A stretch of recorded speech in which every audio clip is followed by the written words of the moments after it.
أعوذ بالله من الشيطان الرجيم أعوذ بالله من الشيطان الرجيم بسم الله الرحمن الرحيم الحمد لله رب العالمين وأفضل الصلاة وأتم التسليم على سيدنا محمد وعلى آله وصحبه أجمعين ورضي الله تعالى عن سادة التابعين وعلماء العاملين وأئمة الأربعة المجتهدين ومقلديهم إلى يوم الدين أما بعد Assalamu alaikum rahmatullahi wa barakatuh, everyone. Alhamdulillah. I need all of y'all to come on in here. Come on in, get your tea. Come on in, get your tea. Share, like, and subscribe.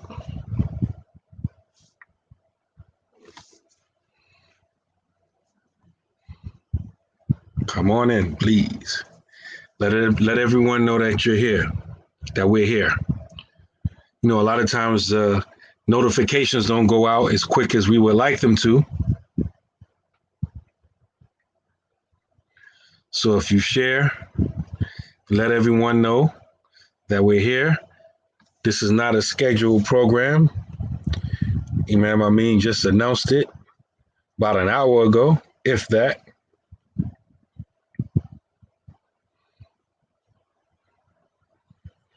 So tonight we're going to be talking about the crisis of finding a Muslim spouse.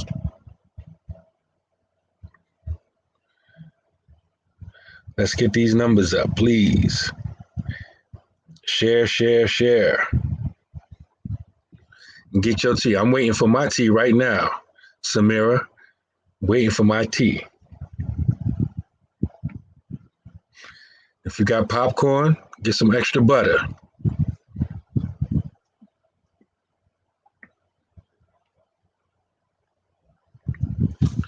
Who we got in here?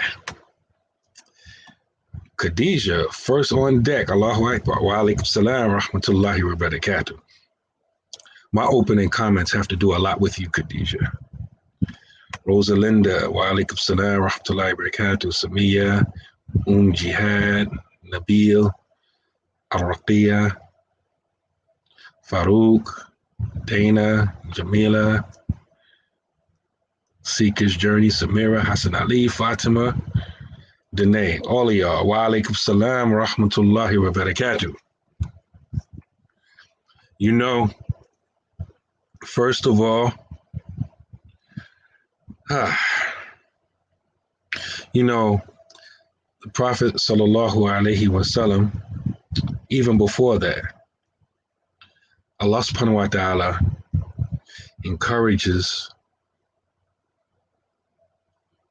strongly encourages us to marry one another. Thank you, lakum. Marry those who are pleasing to you. Mathna wa thulath wa ruba. 2 at a time, or 3 at a time, or 4 at a time. Or if you fear that you can't be just, then only one. The point that I mentioned that verse is that Allah subhanahu wa ta'ala says marry, thank you, which is a command from him. And so at the least, depending on the individual, marriage is something that's highly, highly, highly, highly recommended. And the Prophet sallallahu alaihi wasallam, he's reported to have said that those of you who are able to marry should marry.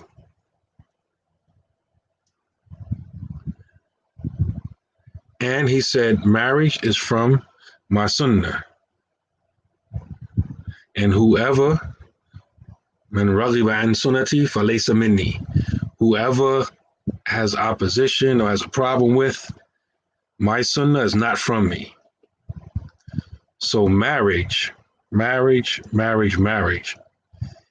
is something that is highly recommended, is highly stressed, It's very important.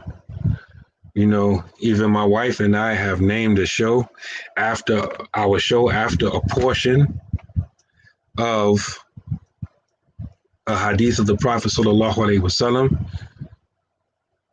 when he said, "Marriage is half your deen.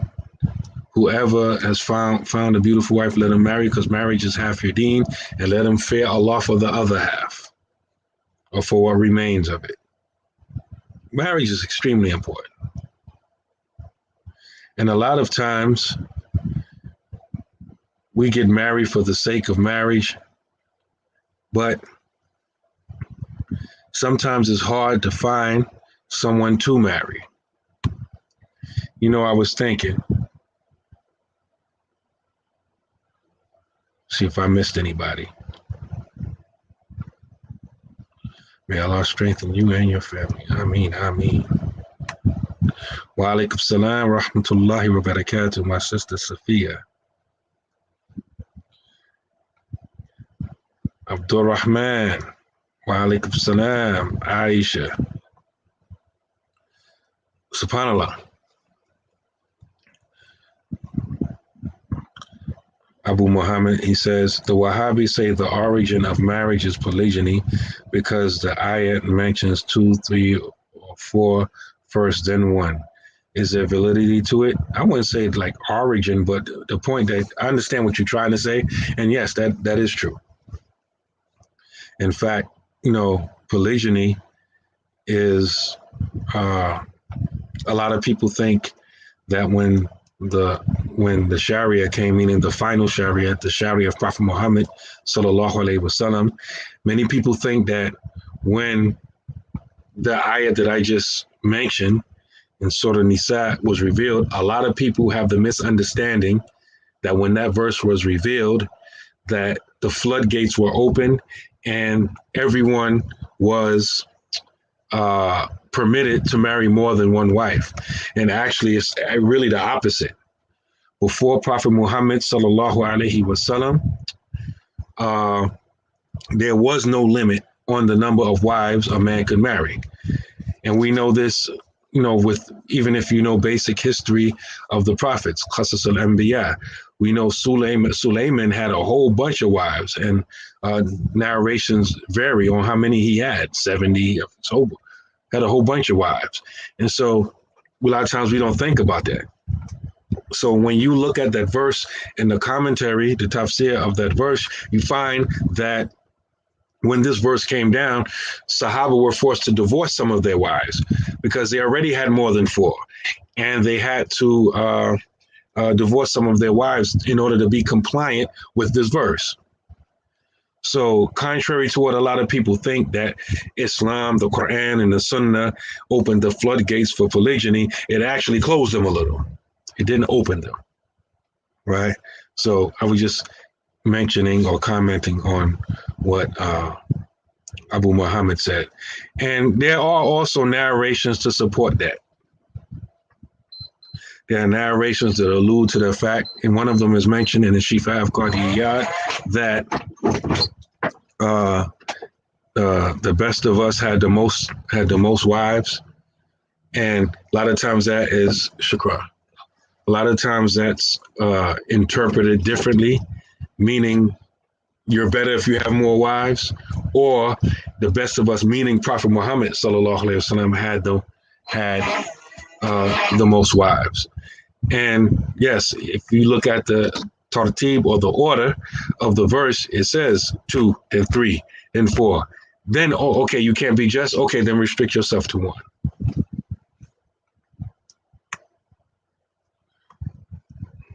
Nabil said, could I ask the reason why marriage is considered half your deen? May Allah bless you, Imam. Allah knows best. I'm going to say Allah knows best. From personal experience, I show you marriage shows you who you are and what you're not. Wa alaikum salam wa rahmatullahi wa barakatuh, Sister Malika. I know you're waiting, like, wait, Imam, I mean that. I'm stalling for him to come on. That's what I'm doing. I think he should be on any minute now, inshallah. any minute. You know Otis, man. Alhamdulillah. I was actually going to make a stat about it, but probably won't. I just say it right here. Wa alaikum salam wa rahmatullahi wa barakatuh, Mary Booker. Alhamdulillah. You know, sometimes, as a father with daughters, right? I'm the first Muslim well, not technically. I'm the first Muslim in my family, though, for lack of better words, in my tree. My parents are not Muslim. But I'm the first Muslim in my family, meaning from my parents. My parents weren't Muslim. My children are Muslim. So as a Muslim father, and I have daughters who are too young to marry, and I have daughters that are marriageable age. I have a daughter that's married as well. And sometimes I have this conversation with myself. And brothers who like me have daughters, I need you to comment and see if you feel where I'm coming from. Sometimes I have this conversation with myself. I say, Naeem, maybe you're a little bit too strict, or you're a little bit too hard. Maybe you should loosen up with regards to your daughter. Maybe what you're looking for, maybe, it's not real. Maybe you should lower your standards. Sometimes I think like this, right? Because that's the measuring stick. That's the scale, right? You love your daughters. You don't want nothing bad or nothing wrong or nothing foul to happen to your daughters. So you have this conversation. When you're thinking about someone marrying your daughter, you looking hard. And then soon as I have that thought or that urge that maybe I am too hard, or maybe I'm too short, too strict, right? I see something. And then I say to myself, excuse my language, oh, hell no. Nah, my daughter ain't married none of these N-words, right? This is the thought that comes to my mind. I'm like, I be seeing some stuff, and I be like, I think myself, what would be my response if instead of that's some other sister, that was my daughter? This is the conversation I be having in myself. Situations happen, other people go through stuff, and sometimes I'm thinking, what if that sister wasn't just some other sister, but it was my daughter? If it was my daughter, would my daughter be married to that person in the first place? Brothers, do y'all be having these conversations with yourselves? Let me know. Wa alaikum salam wa rahmatullahi wa barakatuh. Shakir, alhamdulillah.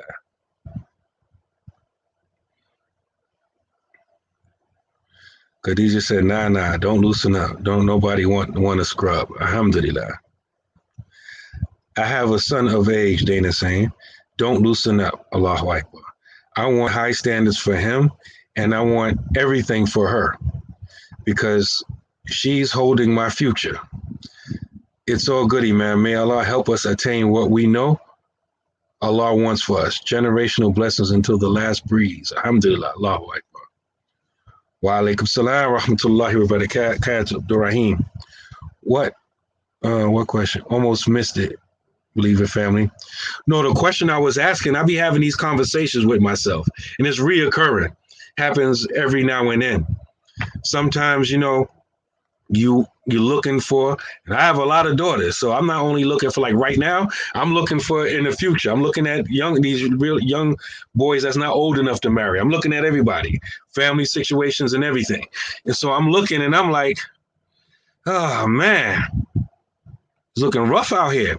There's all these Muslims, but everybody ain't marriage material. And we're not even talking about money. Put money off the table, right? We don't even talk about money, right? Just character, deen, just like being a good person, just being like upright, just a normal, ungreasy, unfoul, untrifling person, right? And I'm like, subhanallah. Like, well, maybe I'm answering Levon's question, right? I'll be thinking to myself sometimes, maybe I should loosen up.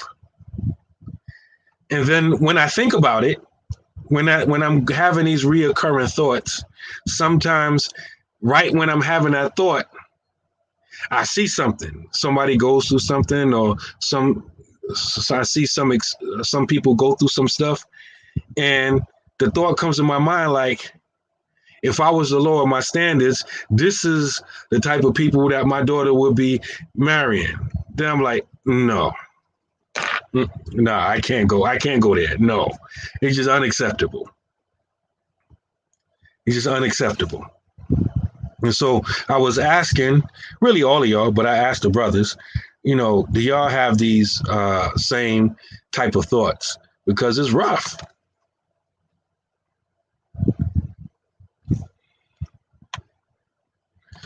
And Ibn Kathir Tafsir says the ayat means just as it says, marry as many as you like, 2, 3, or 4. I guess that was a response to the bill. I think it's a parent thing. Isn't bad though. It's the Carter could help.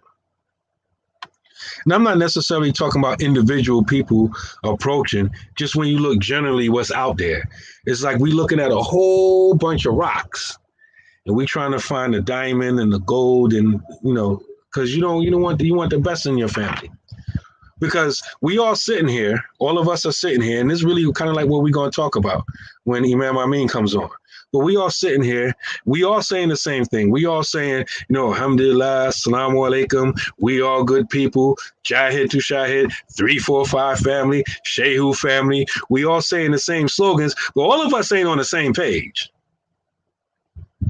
We all be here in these classes interacting with each other and all that. Mark my words, we all not on the same page. There he is. Allahu Akbar. 3, 4, 5, 3. Assalamu alaikum, man. Wa alaikum salam. Alhamdulillah. Yeah, I'll stop right there. Alhamdulillah. You ain't finished your thought, man. You was getting ready to get warmed up. As soon as you're dribbling around the 3-point line, why don't you shoot the ball, man? No, I was saying how. Wa alaikum salam, Tanweer, alhamdulillah. I was saying how we all here, man, a whole bunch of comments I missed. How we all may be together on one level, but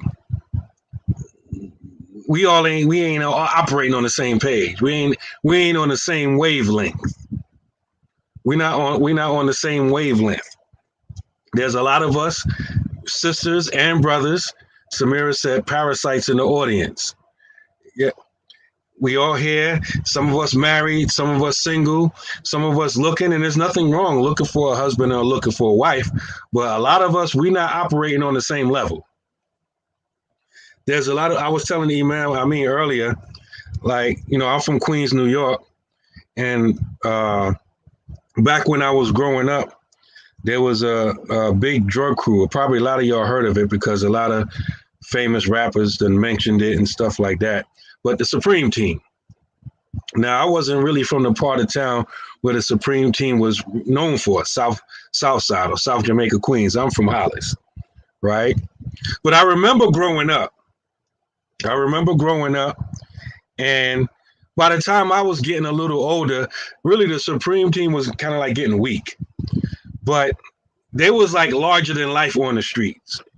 Because you think about, they were, for lack of better words, organized, and a lot of times, like, if you have beef in the street and somebody might be like, yo, chill, he down with the team. Like, he's like Supreme Team. In other words, if you get in a beef with him, he may be ready to take the beef to a level that you're not ready to handle, just being a regular dude on the street. So in that negative sense, I was just reminiscing how there were some people that may have even been square, right?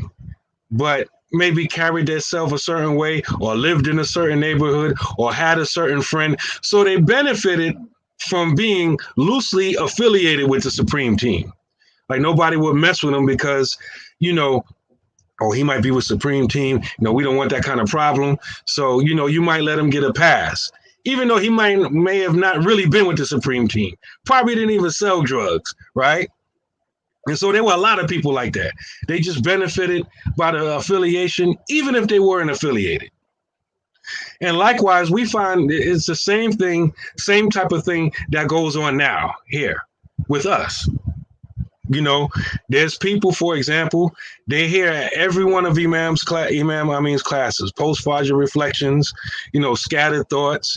They hear, if you go to the comments, some of the people I'm thinking about, if you go to the comments to any show, just randomly pick a show, a class, and go to it, you see them there. Assalamu alaikum rahmatullahi wa barakatuh, 3453. We all good people. Jahid to Shahid. And ask them, what's the difference between Ta'wil and Tafweed? They can't answer it. Right, they just there for affiliation. Right, they don't know the different things and the different concepts. Imam Amin has been teaching for well over a year and repeated it at least 50 times, and they've been here since day one and can't get it. Right, but at the same time, one of the reasons why they can't get it, why? Because they're not here for that. They're here for the benefit of the affiliation. So while everybody's answering questions and learning and taking notes, they like this. That's just his comment. And let me see here. Well, she fine. Jahid to Shahid. Let me get her inbox, right? And all this type of stuff is going on. And so you have to understand that just because people are here physically, well, virtually, and they commenting on the threads, and we may know them personally or may not know them personally, or they interact with us, just because they're here, that doesn't necessarily mean that they're with us. They just benefiting from the affiliation. They're not really on the same page we are. And so that's one of the things that I wanted to mention and to bring out. And I'll pass the mic to you, Otis. Bismillah ar-Rahman ar-Rahim. Alhamdulillahi Rabbil Alameen. Sallallahu alayhi Sayyidina Muhammad wa alihi wa sahbihi ajma'in. Assalamu alaikum wa rahmatullahi ta'ala wa barakatuh.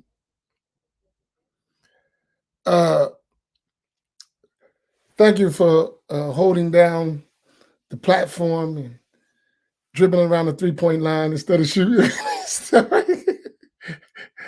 But you did take a couple shots right now. So.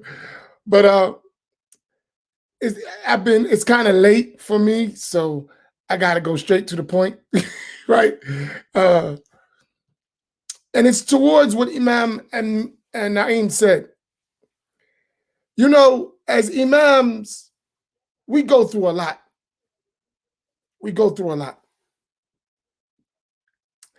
And I want to look at this suitable spouse issue, because that's what we're all looking for who want to get married. I don't mean we, like me and Naeem. I mean me, but I'm talking about right? Samira, did you see that? That was quick, right? Or just, just in case I can speak for myself. I can't speak for the next man.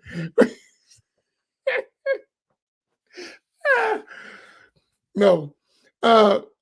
So those who are looking for a spouse, husband or wife, they want a good spouse, right? So Imam Naeem mentioned the hadith of the Prophet ﷺ about the deen is, marriage is half the deen, and that nikah is from the sunnah of the Prophet ﷺ.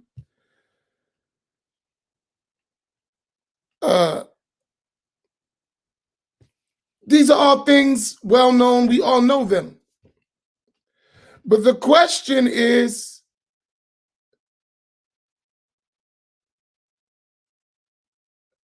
who are those people we're looking for, and who are we?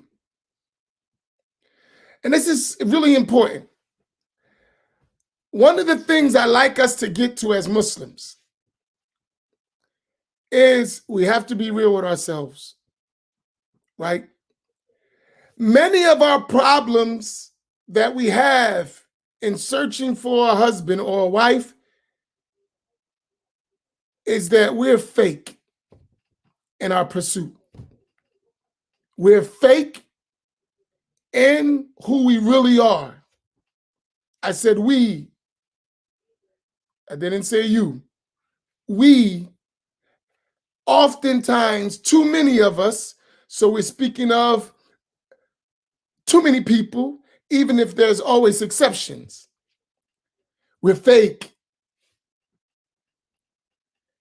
And when we're fake, we pretend to be someone that we're not. So we come together with a mask.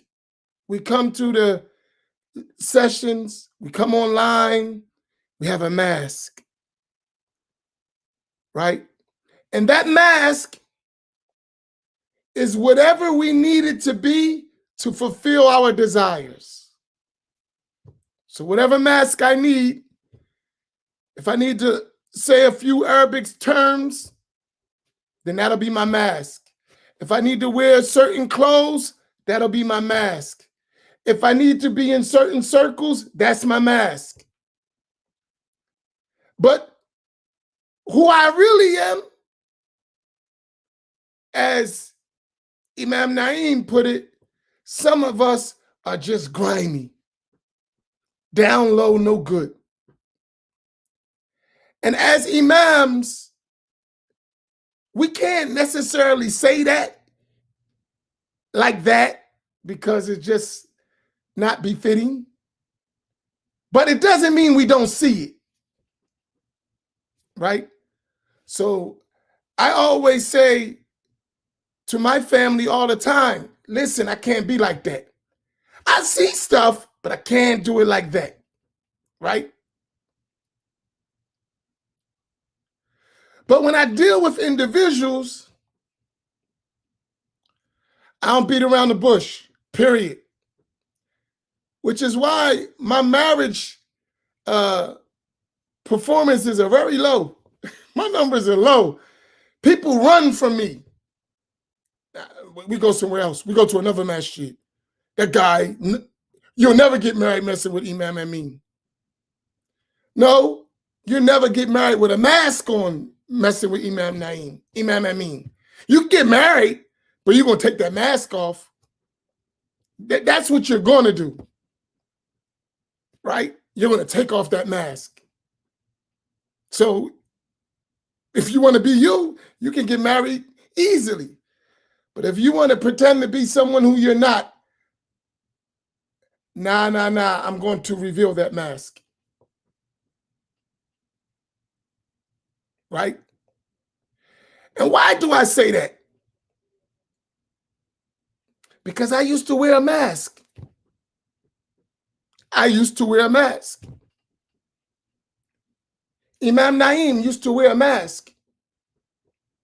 Imam Fahim used to wear a mask. And we've developed in our Islam enough to realize we shouldn't have on that mask. Take it off. And be who you are. And learn from who you are to be a good Muslim. Are y'all following me here? It's kind of, I'm working up to something.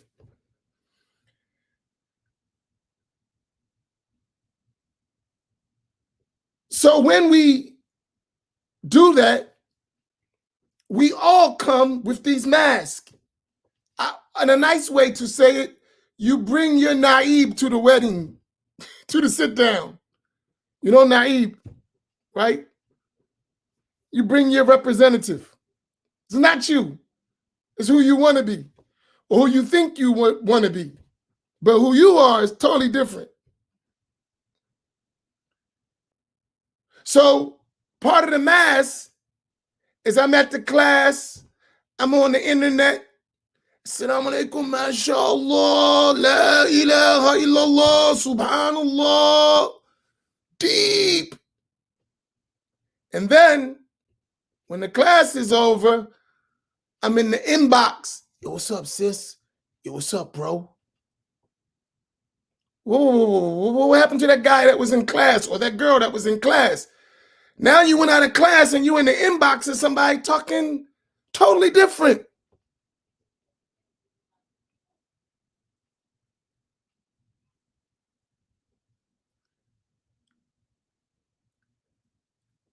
We Muslims, this ain't TLC. Did you get that?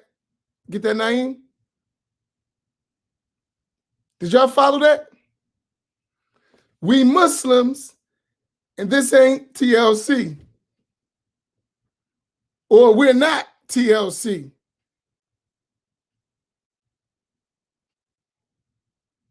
So in other words, we're not creeping. That ain't what we do. Did you catch that, Imam Naeem? So I don't know, man. I don't know if your music is up to bar yet. Up to bar yet. Yes, they creep. Yeah, I forgot the words that she said, but I know what song you're talking about. Yeah, they be creep. Right. So for me, that ain't what we do. Though we know how to do it. So when you're doing it, it's easiest for us to detect it because we know how to do it too. Game, recognize game. Right? So I like to make an analogy with this stuff. You know why I mentioned the $5,000 dowry? Does anyone know why I say a $5,000 dowry? Does anyone have any idea why I actually say it? I might have said it, but why do you think I say $5,000 dowry? What y'all think?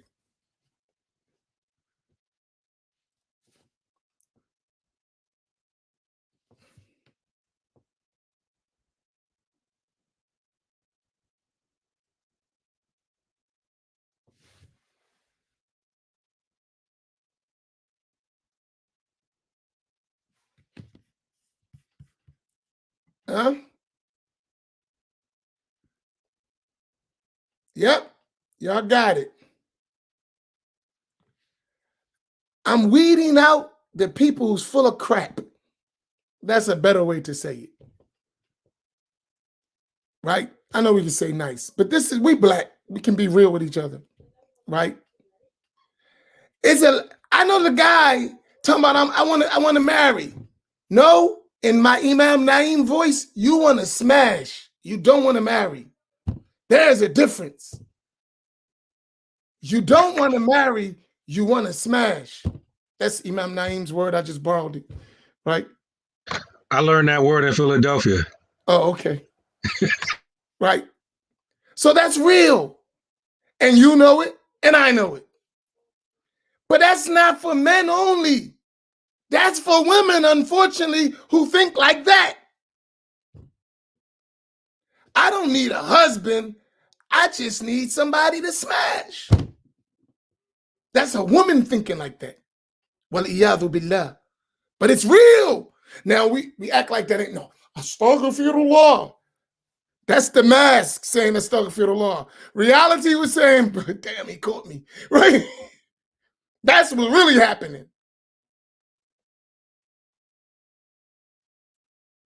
Right? That's what's really happening. But you want to come, Assalamu alaikum Sheikh, Assalamu alaikum Imam, Brother Imam, astaghfirullah. La.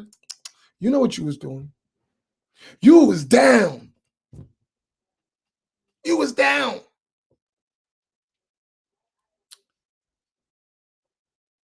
We have a thing, the men in my family.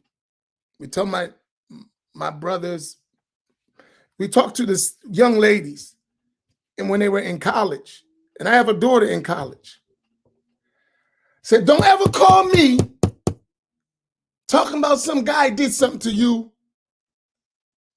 that you didn't want to do. I said, don't ever call me with that. I went over his house Or I went to the hotel and, he took advantage of me. You don't belong in that hotel and you don't belong in his house. You don't belong in that hotel and you don't belong in that house. So I don't want to hear he took advantage of me. You took advantage of yourself because you knew you didn't belong in his house and you didn't belong in that hotel, and he didn't invite you to that hotel to play footsies. That's real. So you shouldn't have been there. That doesn't excuse him, but you're not getting a pass. You're not getting a pass. I mean, it's my own. It's my own I'm talking about. My own family. What does this relate to what we're talking about? We're in the process right now of dealing with several cases of people who come on these platforms with these type of intentions and this type of behavior. So they're in the class, intermingling, and getting sisters or sisters luring brothers with a bunch of junk. And I would like to specifically mention exactly what they do, but I don't want to expose people. So I'm talking about behavior. I got it. A lot of us are still struggling with our desires, me included. Not Imam Naim. He doesn't struggle with his desires. Look, he is too pious for that. No desires. Only us little people have desires. We're all struggling. I got that. And the society we live in is always calling your desires. I can't walk out my door without someone calling my desires. That's the world we live in. Men and women. Men and women.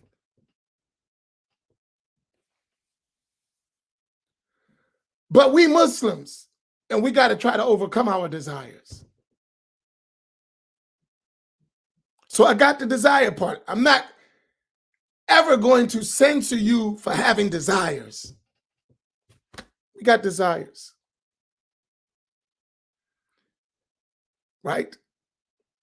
It's not the desire, it's what you do with your desires.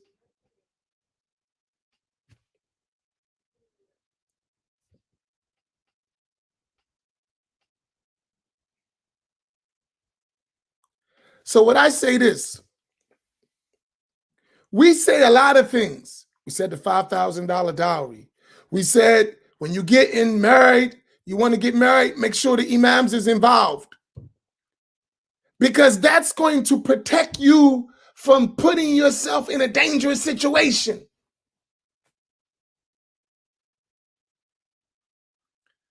Because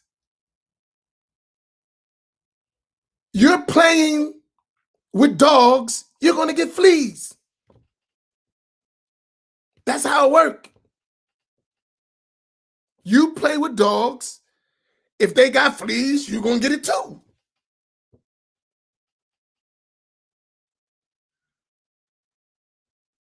And some people, both men and women, among us, act like dogs.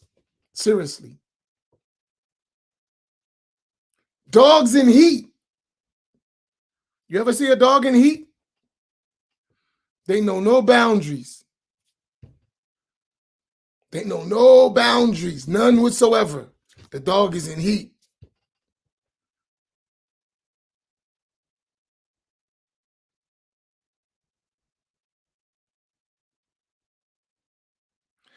And what I say to us, seriously, brothers and sisters, stop.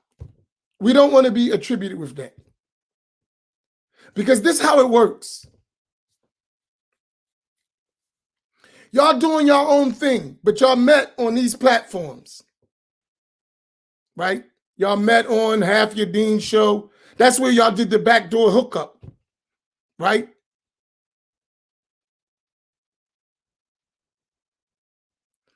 Or you're on Post Fudger Reflections or the Round Table or Scattered Thoughts or the Shehu classes. And that's where you meeting. But what you're not realizing, when you're doing your stuff, people think you down with what we're doing.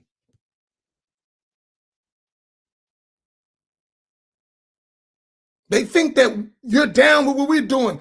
And sometimes they'll be more vulnerable because they think you down. He's in the class, she's in the class, always in the class, but you got a mask on in the class. But when the class is over, the real you come out. And guess what? I would rather see the real you in class than behind the doors, because maybe I can help you and maybe you can help me. If I'm struggling, you can help me. But if I'm faking it, I'm not going to get the help I need. Right? So that's why I say first, just, man, be who we are. Kick it. And I'm going kind of long in it because I'm trying not to be too explicit. So people say he's talking about me. And I am talking about you, and you know I'm talking about you, but I ain't talking about you in public. Right? You know what you do, whoever it may be.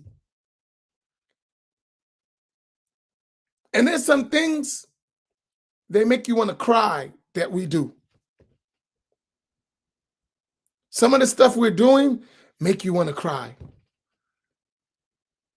And we don't want to be attributed with that, right? We don't want to have any connection with that stuff. So I'm going to, because I got to pray, and Imam, you can take it out, come back, because I want to finish, but I got to go pray. Because it ain't your prayer time yet, is it? All right, I'll take me 5 minutes. I want to close, and I got to go pray real quick. But here's what I'm saying. This is my advice to you. We are a family. That's how we treat each other, right? We got each other's back, all of us. That's how we deal, right? I want y'all to start dealing with each other like that too. These sisters are your daughters. These brothers are your brothers and sons and children. Family. Don't do your family dirty.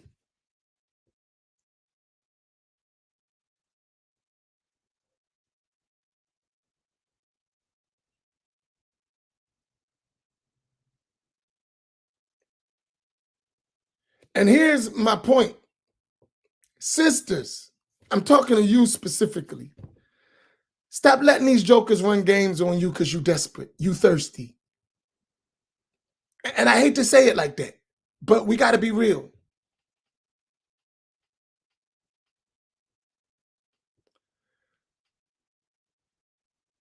A lot of us are sisters.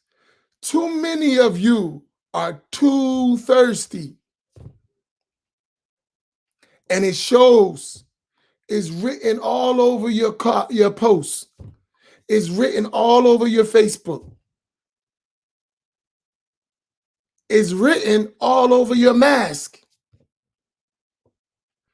And these wolves that have the form of brothers, they see that you're thirsty. And they're going to take advantage of your thirst with a little bit of water. Not even $5,000 worth. If I can get it $50 worth, that's what I'm going to give you. If I can give you Muslim Khan's summarized version of Al-Bukhari, I'm going to give you that. Because you're really thirsty.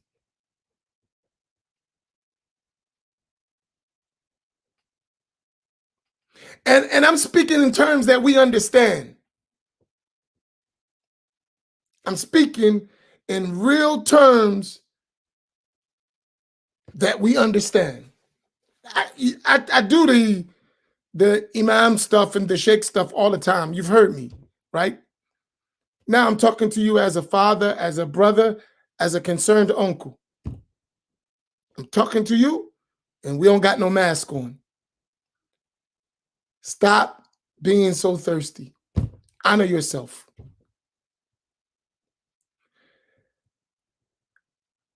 Brother gonna talk slick to you as long as you allow him. Seriously. He gonna talk slick as long as you allow him. You got class, you don't need him to teach you deen.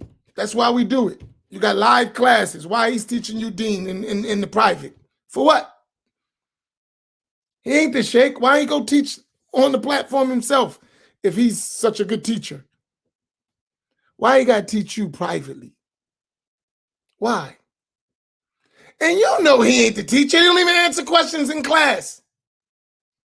And if he do, he mess them up. But all of a sudden, sister, you know, we got to review. That's how it start. Oh, he's so pious. He want to review with me. Don't no one else care about me? No, he don't want to review. He want to smash. I'm speaking to you from the heart. I know it ain't politically correct, but maybe the politically correct stuff ain't working. And that's why you finding yourself in these bad situations. So maybe if I talk to you, you'll grab it in a way you understand. He ain't interested in studying. He's going to stop reviewing as soon as you let him smash. It's over. Whether you let him smash in the halal way or you let him smash in the haram way, as soon as you let him smash, it's over. And I'm using the terms that you understand. Those who don't understand, that's why it's the circles we have, because no one's talking to us on what we understand. They're talking to us in a way that we ain't even paying attention. I don't know what they're talking about.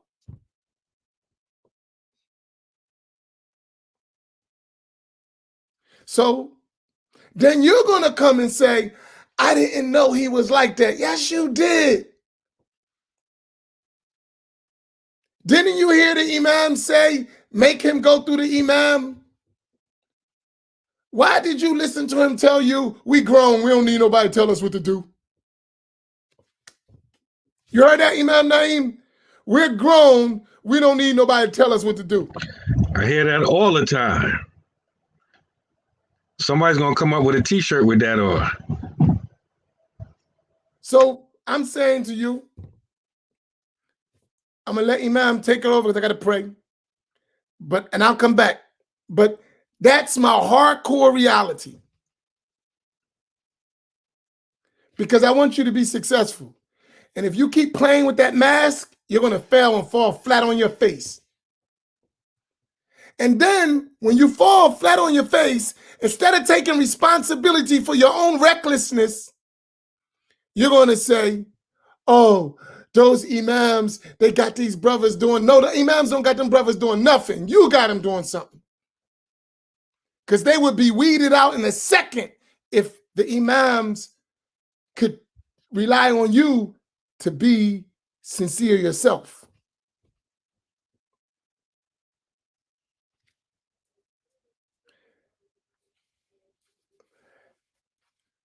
And there's only the Bill Cosby case because some women played games with him. That's the only reason you got a Bill Cosby case. Some women played games with him. Some women were in places they shouldn't have been. That doesn't excuse him for whatever he may or may not have done. But that woman needs to be responsible, just as that man needs to be responsible. That's just real. He's guilty. If he's guilty for whatever he's guilty of, he's guilty. And he should deal with his own stuff. But what about your stuff? Because he wouldn't have been able to do it if you wasn't doing the stuff you ain't had no business doing. You're not that naive. You're not that stupid.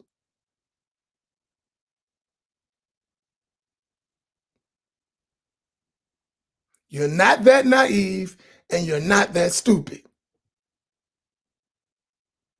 But if you want to play like that, the man gonna play with you. He gonna play with you, trust me. Because what's his ultimate objective? He wants to smash in the name of the Sunnah. La hawla wa la quwwata illa billah. Now, if you don't get that message, I don't know what to tell you. If you don't get that message, I don't know what to tell you.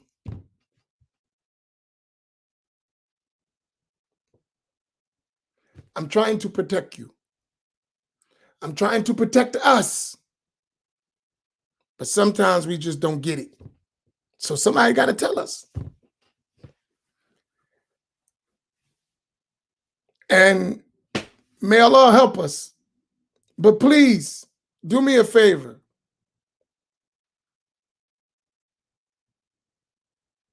Us men who are wolves in sheep clothing, please stop. Take that somewhere else. And our women who are dying of thirst, please take that stuff somewhere else. This, what we're trying to do, needs to be pure. It needs to be pure. We have to put our nonsense on the shelf. Seriously. If you can't control yourself, think about the next person you're going to harm. Right? We're trying to do something that is very important. Please don't screw it up with your nonsense. Do us a favor. If you can help, don't harm. If you cannot help, don't harm. And doing that stuff will harm.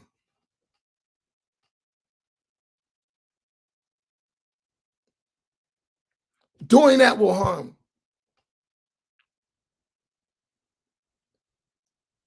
And we don't tell all our stories.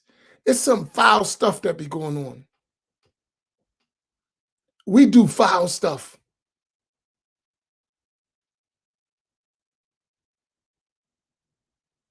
Seriously, stop. I beg you to stop. I'm speaking from your heart to heart. Stop. We can do better. Let me go pray real quick, Imam Naim. Just hold me down for like 10 minutes. Go ahead, inshallah. You know, one of the things I've noticed, tell me if y'all noticed this. Maybe y'all never thought about it, but I noticed this a while ago. I'm going to give you a scenario and then get to the point. You know, you ever seen, and this was the case with a lot of us, maybe before, we were trying to get our weight up, we didn't, have enough money to maintain a car properly, so we had a hoopty or something close to a hoopty. Maybe something that may not have been a hoopty, but maybe we know it's not going to pass inspection. Have any one of y'all driven a car like that? That when it's time to get your car inspected, you ain't going to pass? Let me know. Have you ever had a car? Have you ever had a car that works but won't necessarily pass inspection? A lot of us have been there. Now, you from around the way, you know what we do.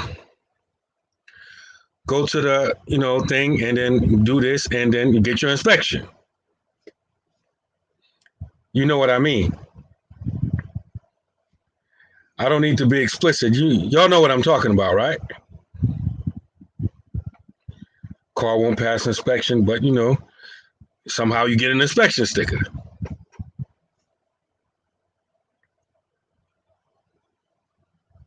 I got a dude, Hassan Ali, yeah. My man's in them up over there. They can, This is what I noticed. I see people, I see this all the time. Yeah, if y'all further east than me, yeah, it's time for y'all to pray. I'm going to pray when Imam Amin comes back, inshallah. By the time he comes back, it should be time for me to pray. Have you seen someone been in that situation? He get his weight up, meaning his money's right. Now he drives a decent car. His car may even be brand new off the lot from the dealer. A lot of these people, that same dude will still take his car to, like what did Hassan Ali say? I got a friend, I got a dude. He still take him there and pay more. You'll follow me?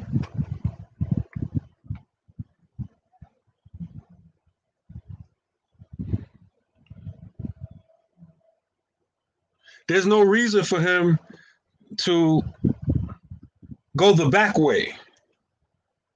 He good. But he's just used to doing things that way. As Hassan Ali say, I got a dude. I hope you'll follow me. Are you following me? The analogy. I'm just using one example. Okay, you had a hoopty, you had a car, maybe had some emissions problem, even if it wasn't a hoopty, just whatever, the catalytic converter not right, something, just not going to pass. So, I got a dude, right, that over here he can, and you can still get, like that. You're not in that situation no more. You don't need to do all that. But you still have some people that still do all that, even though they don't need to. I've noticed that for some years now. That's a mentality. Sometimes we used to doing stuff in a criminal fashion, in illegal fashion. Somebody's used to selling drugs on the block. If you out there in the open selling drugs on the block, you don't know who's at a window taking pictures, especially nowadays, camera everywhere, right? For my time period, it wasn't like that. The camera mounted on a pole somewhere, but no, everybody didn't have no cell phone with a camera on it. So you out there selling drugs. Not none of us, but you get the point. All right, how many you got? Whatever, go see him over there in the corner, in the alley, in the dark someplace. Or you exchanging money, come over here, let's do it over here. Secretly, criminally, in the dark, hiding. Sometimes you see people who spend a lot of time like that. They become Muslim, they're not criminals anymore, they still move the same way. He's selling oils and incense now. All right, here. You want to? All right, here. I got you all bent, hunched over for and around the back. Here's the money, man. Give me the oil. All right. Still moving the same.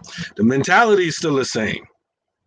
The point that I'm trying to make is that a lot of us, we come from a past where we used to do illegal stuff, immoral stuff. Now we're Muslim. There's no reason to hide. Everything's above board. And we do these halal things, these things that's openly permissible.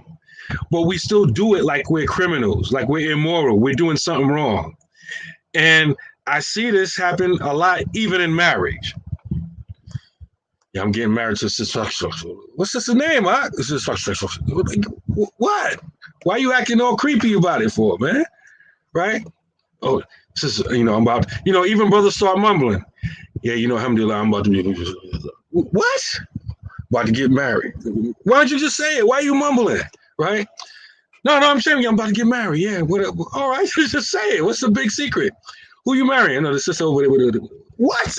Yo, man, is somebody recording? I don't know about what's going on. What's the secret? And we act like criminals with marriage. Anytime we talk, if you've been listening to me talk about marriage, anytime this subject come up, this is one of the main things I always say. People be acting like, you need top secret clearance to know that they get married. And we be acting like we doing something criminal. This is supposed to be a good occasion. People supposed to be happy for you. Marriage is supposed to be announced. But we got to niggerize everything Islamically. That Ainul Haq. You brothers don't know, no Arabic ain't memorized one hadith. We memorize that. Ainul Haq. Evil eyes, real Haq. So I don't want to tell nobody put the ayn on my marriage. Oh, man. It's just for a purpose to keep it secret. And we got the point that I'm trying to make is a lot of times we don't realize it, but we act like we're doing something criminal, illegal, or immoral in marriage. And there's no need for that. We getting married. It's permissible. We're not nuns or monks. It's a good thing to get married. It's a good thing to be with the opposite sex. All of this stuff is good. Why are we acting like criminals? And so I just wanted to point that out before I go make the salat. Sometimes we don't know it, but we acting like we doing something illegal we don't want to get caught doing. And it's nothing illegal. It's nothing immoral. We trying to get married. Alhamdulillah. I'm going to pray, inshallah.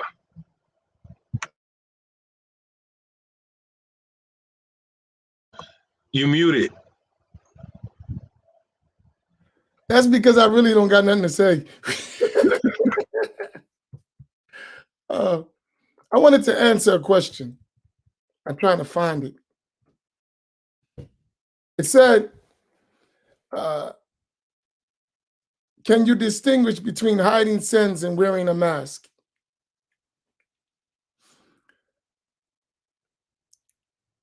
The way you distinguish between hiding sins and wearing a mask is sincerity. Sincerity.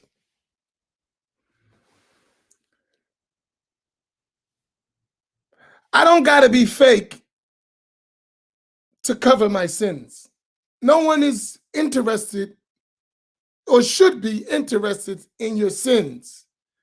What they should be interested is you not involving me in your sins and helping you avoid your sins. Did y'all follow that?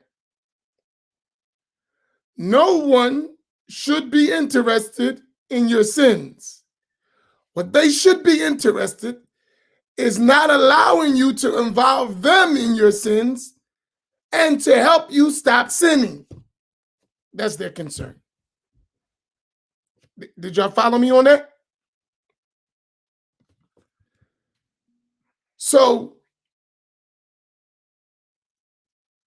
listen,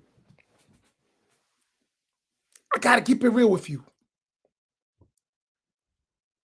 I'm from the streets.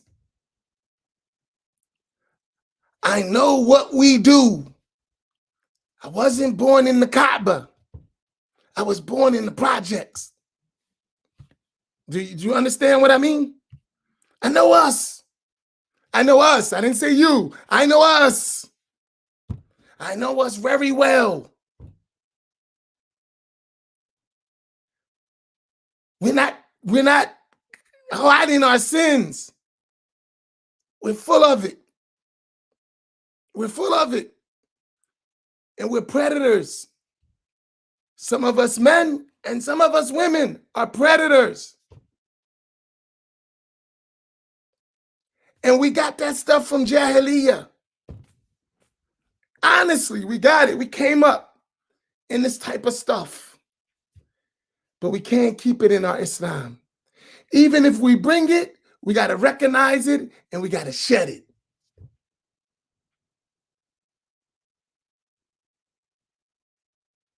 Do you understand what I'm saying? We got to recognize it and shed it.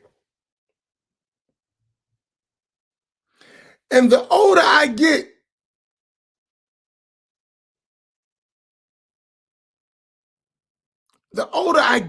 and the older you get, you're going to start recognizing that wearing the mask is a waste of time because Allah sees everything you do.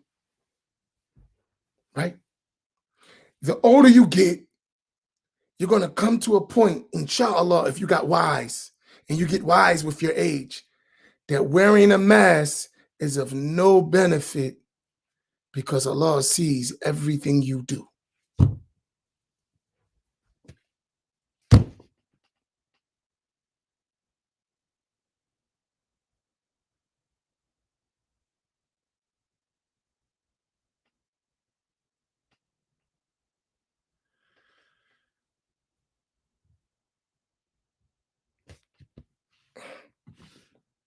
Good. Don't jump down my throat. Why is the assumption? Where's the husnul dhan bil Imam? You know, you can have, good opinion of the Imam. He's not going to jump down my throat. Stop. But is it not okay to involve the community until after you are sure you want to move forward with the person you have intentions on marrying? Or is it more respectable to see the Imam as soon as you have, as intentions of marriage are made clear? First of all, my beloved sister, and I mean that from the bottom of my heart, especially talking to you. Me and your mom go way back. That's my homie, right? I got a great concern for you. Don't go about this stuff by yourself. And that's for you and the rest of the younger sisters. Don't do that on your own. Brothers got a lot of game. And they would prefer that you go about it yourself. They would prefer that. And I'm not speaking you in general. You asked the question, so I'm talking to you. But in general, it applies to everyone. When you don't have intervention, the one who's going to intervene is shaitan. When you don't have intervention, the one who's going to intervene is shaitan. This is how it starts. I'm not saying you. I said not you. I'm just, because you said the question. So I'm looking out for you, just in case, right? Just in case, right? This is how it starts. Assalamu alaikum. No, first it's texting. Assalamu alaikum. Tell me this don't how it work. Tell me all of you have not seen this move. It starts off texting or chatting or joking in the class. Oh, girl, oh, game. We in class. Y'all kicking it. In class. Cold kicking it. Smiley faces. Kicking it. Right in the class, right in public. Like nobody don't see what's going on. Everybody's sleeping. You.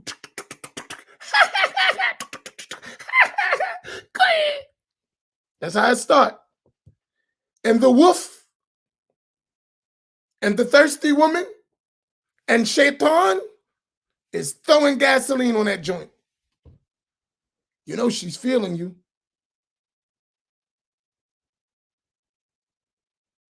Right?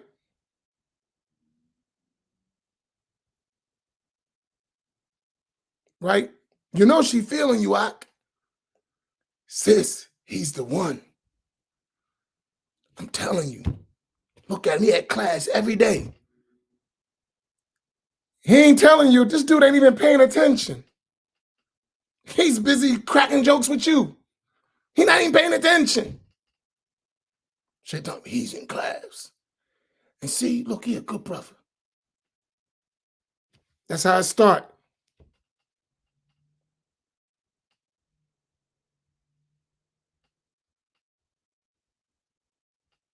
Then it's class. Then it's the inbox.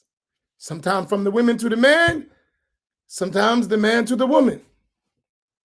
Now it's just some chat and just getting to know who. No one's watching, just you and Shaitan and the wolf and the thirsty one and the devil. That's how it works. Next thing you know, it went from salam alaikum, sister, akhi, to babe. Wait a minute, we ain't married. How I become your babe? Hey, boo. What the heck is that? We ain't even in the stage of intentions and we already babe and boo. Does this sound familiar to anybody here? Have you not heard of such a situation?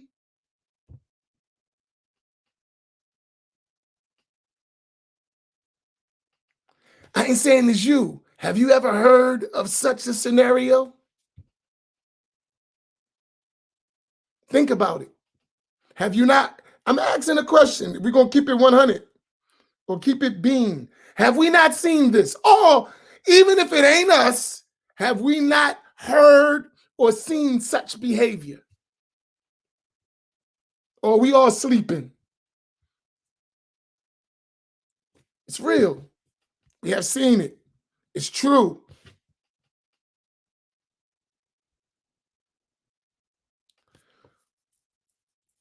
You're not married.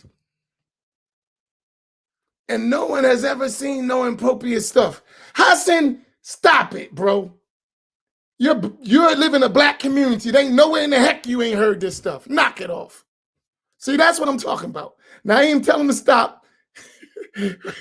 Tell him to knock it off. What was it? What was it that you asked? He said no. He said no. And maybe he did, I don't know, he might have been no something else. He said no. He don't know nothing about. Oh man, see that's the bull crap, right? Right? I got another word for it, but I just can't say it. You said seen. Come on now, knock it off. Right? Seen what? I still don't know what you're talking about. Right, man, would you stop it? Right? You know people do that. No doubt about it. Do what? I didn't catch that part. Start off in the class giggling. You ain't stupid. You from the streets. You know game when you see it. They in the class. Have you not seen that, Naeem? It's two people in the class, and you say they up to something. Right or wrong? Yeah, I seen that. Tell you. And then when you get into it goes the next day in the inbox. Have you known about that stuff before? Yeah, I haven't seen it. Yeah, I know about it. And then it has manifested itself to you. How many times have you seen that in the black community? Man, stop it, bro. If we're gonna play with each other, we're too old for that, especially me and you. We're kids. We can't play those games. We know what's going on, right? I can tell, even when they try to play it off, I can tell, like, this person, they interact a little bit too much. And they come out later. I'm like, aha, see, pressing all them likes on that page. Couple of one heart too many. That's what I'm saying. Listen, I say this. When we be honest with ourselves, we're in the inner city. We're not from Mars. We see this stuff regularly.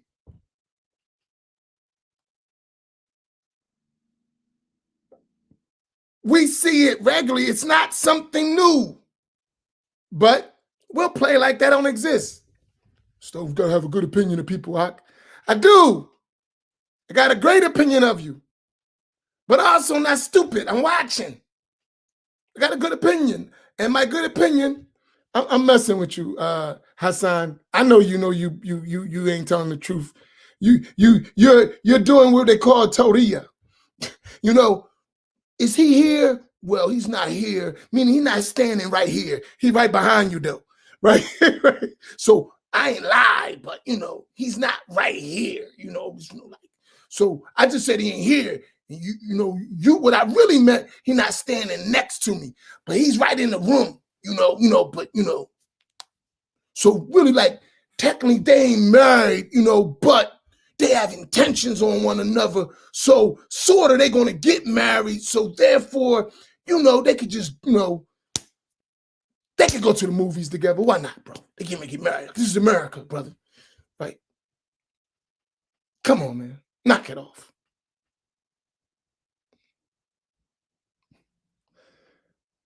See, even the youngsters know this is nonsense. Even the young ones catch this game. Let me tell you a story that happened in Beirut. I'll tell you how dangerous this is. Because you think it's only us. La, la, la, la. This happened in Beirut. They had this custom where they get, and the families come together, they have agreement, a fake marriage. It's marriage, but there's no allowed to be intimate until the marriage contract. So they do this contract where they can be together, but they're not supposed to have relations. This is stuff. This didn't happen in Beirut. So I put away, right? And this is the kind of games that's played. So now these two young people, they're not married, but they're married. They're married so they can hang out because the families don't want to be shamed. But they told them, you can't be involved because we didn't have the real wedding. This is some cultural stuff, nonsense. So what the guy is doing with this young girl, he's having fun with her. They're not having relations, but they're doing everything else. And we don't got to be explicit. We're grown. We know what everything else means. And after he gets all his jollies for at last months, when it was time to do that real marriage, he ain't want her. And she committed suicide. She committed suicide.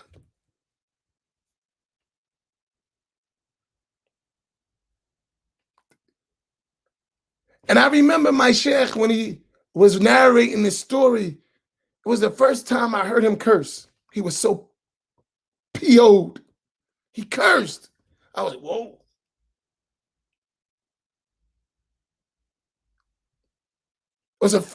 He was hot.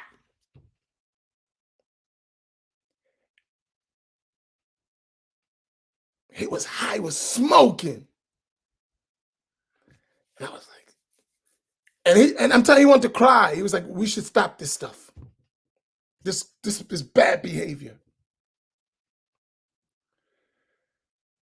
Why I gave you that extreme thing? It happened.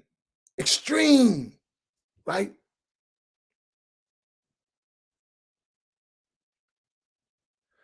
But some of these games we play with the women and with the men, with the women mainly, because the men, they kind of get away with a lot of stuff.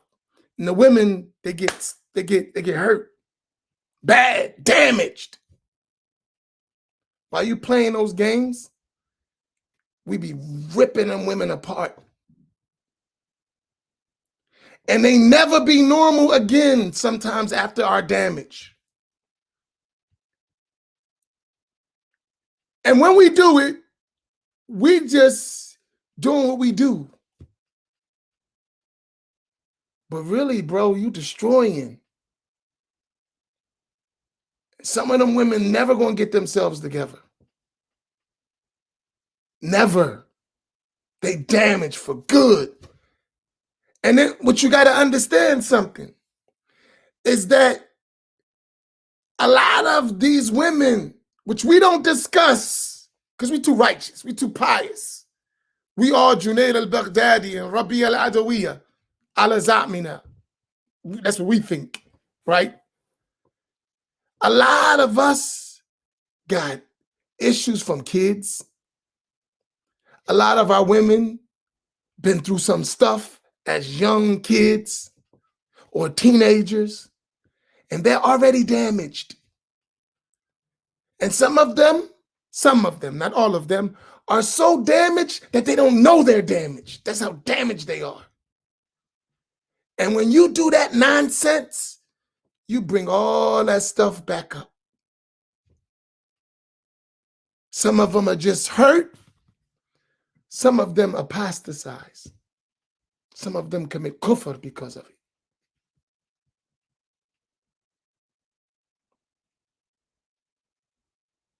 And I see it all the time. So when I'm talking about it, I'm not talking about something I'm just pulling out the sky. I watch this stuff over and over. I called Imam Naim. Imam Naim called me first, and I called him. I didn't even know I had some other stuff going on. And I'm like,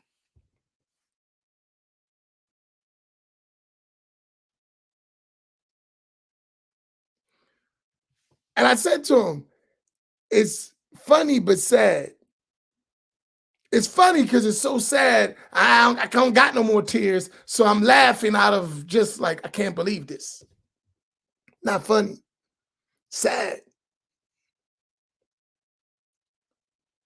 And I'm telling you myself, because some of us don't want to be honest. I work on trying to be honest with myself. It's hard, but I try to. I know myself, I've damaged some women in my life. I know it. And I go on, I'm good. I got myself together, brushed myself off, made my tawbah, whatever, and Imam Amin's just rolling. What about that damage you left behind, homie? You ever thought about that? What about that damage you left behind?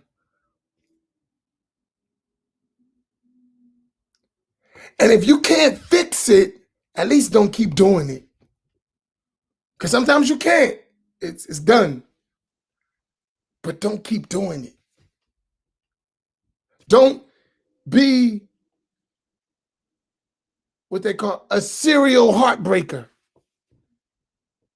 A serial heartbreaker.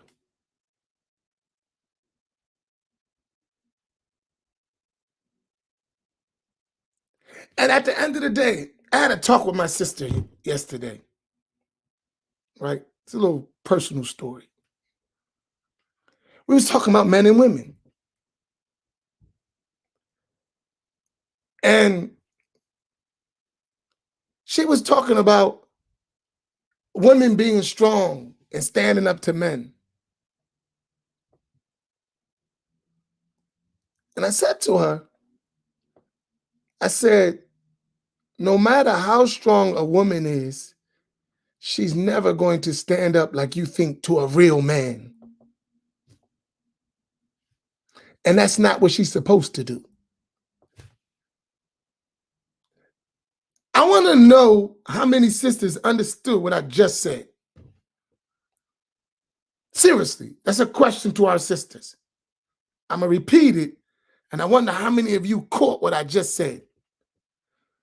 No woman, no matter how strong she is, can stand up to a real man, and she's not supposed to. Did you follow that? I'll repeat it one more time. No woman can stand up to a real man, and she's not supposed to. Did you follow that? I just want your opinion what I just said.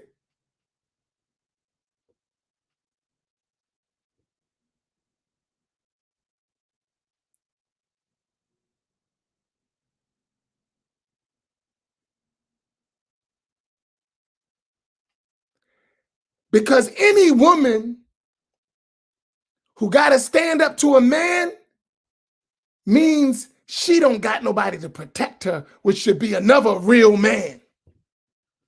Do you understand that? And if you got to be a real man, you're totally out of your disposition as a human being. You're not a man, you're a woman. And that doesn't devalue you. That doesn't devalue. That doesn't devalue you. In fact, it's an honor. It's an honor when you can be a real woman because you have a real man. These are some serious things that we don't talk about. And our society is helping us be destroyed.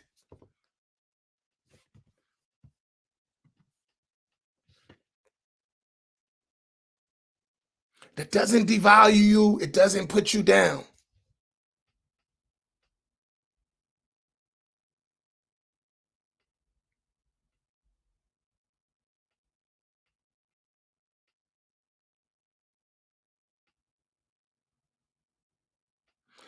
And that's what we need to develop, real men. And we gotta start with ourselves. We wasn't planning on this. This wasn't planned. I said to Imam Naeem, we got to go handle that. Because what we can't do, we can't be in the boys' club. So we ain't going to talk about individuals. We can't. But we can't be in the boys' club. Not us. We can't do that. We can't be like, yo, bro, I got it. Love, bro, I don't got that. That ain't cool. And I need the brother to be the same way with me so we don't harm our women. Because our women are going to be responsible for raising our children. And our children, if our women are broken, our children are going to be broken. And this whole thing going to fall apart. So we got to start thinking. And we got to think outside of the box.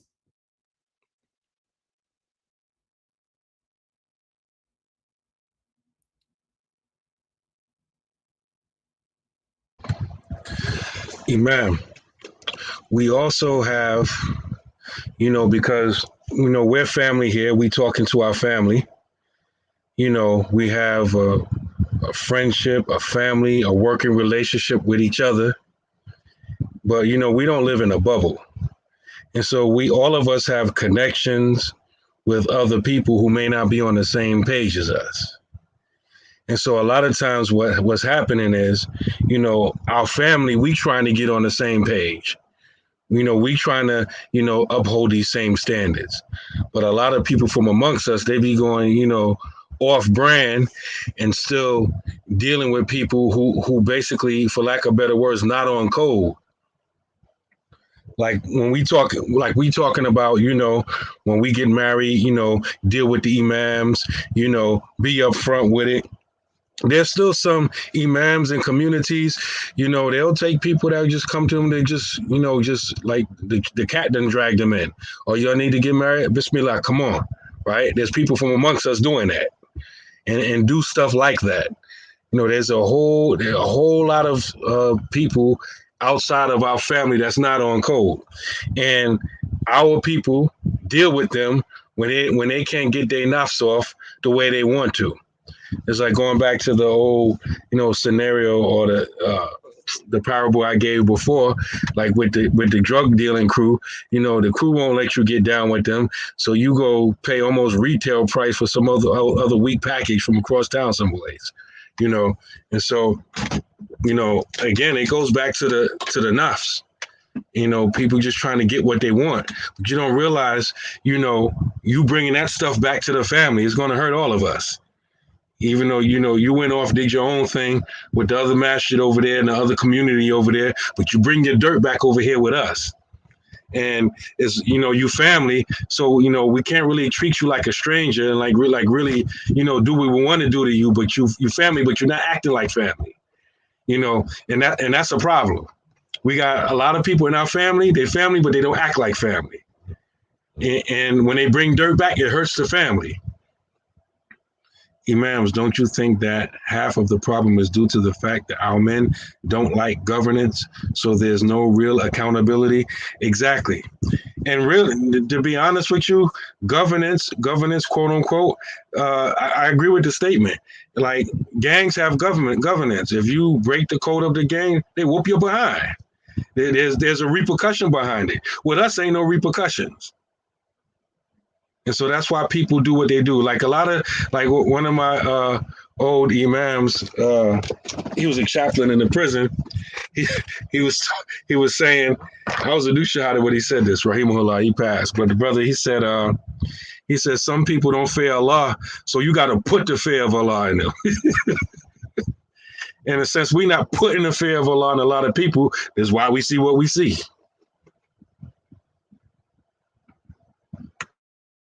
Something, Imam, I was thinking about this, right? What you said about that.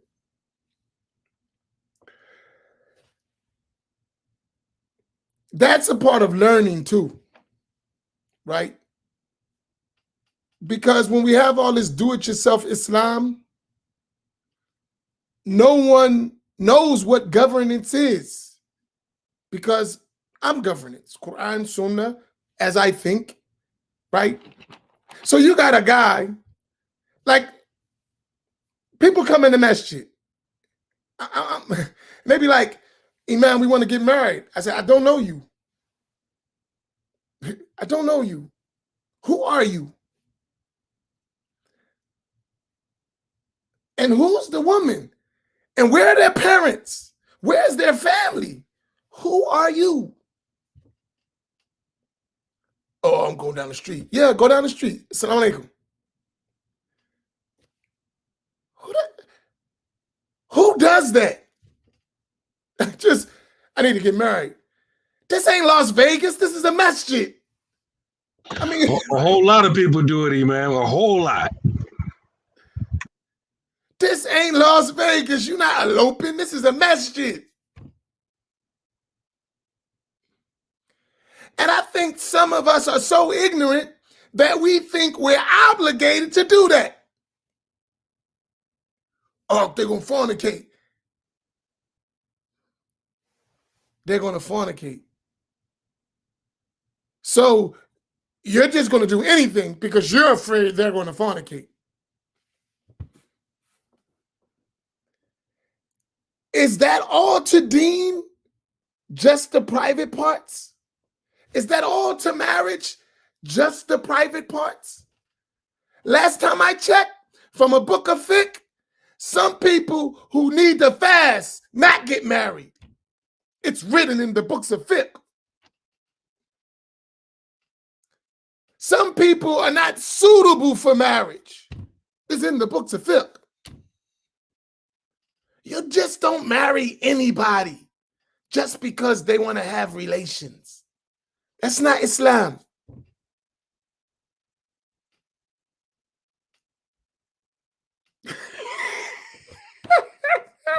Oh, that's a good one.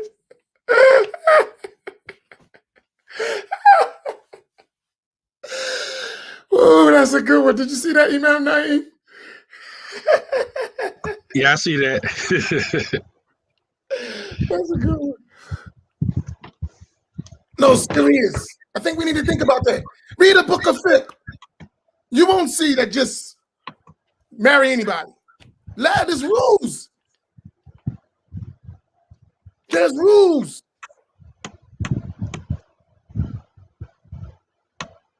Here's the funny thing.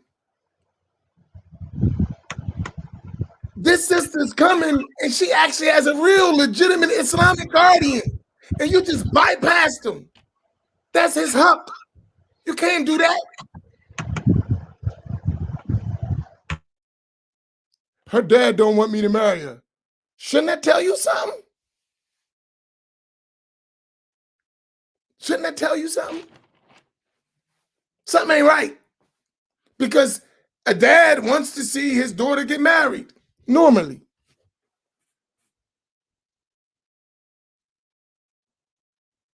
And I think these are, and now we're talking about people who don't have no guardians. Now, sometimes we have success stories. Sometimes they are success stories.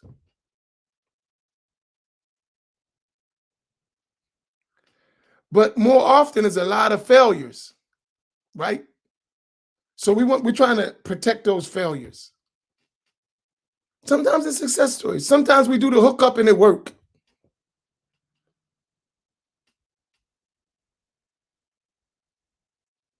But that's like throwing your money in the air and hoping none blow away on a stormy day.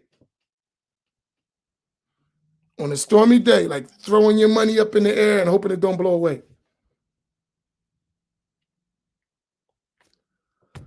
I don't know. I guess we'll close. For me, I think, do y'all got my point, or I didn't come across clear?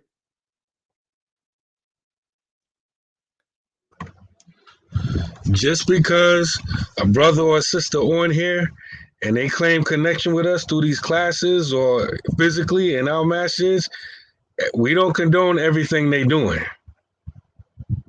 I hope that part is clear. We don't co-sign that stuff.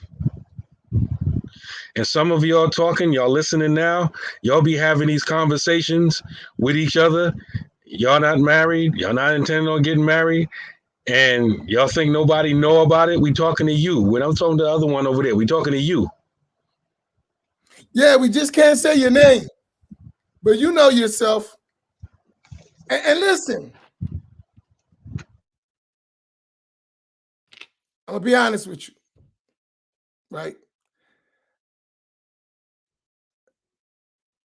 I have to tell you the truth, right? You might not like it. You might get mad. You might call me arrogant. You might call me, what's that other big letter word with an N? Narcissist, right? You might call me all of that, but you're not gonna call me full of crap. How about that? Right? Might call me a lot of stuff, but you're not gonna call me full of crap. You're not gonna call me that. And I'm gonna be honest with you.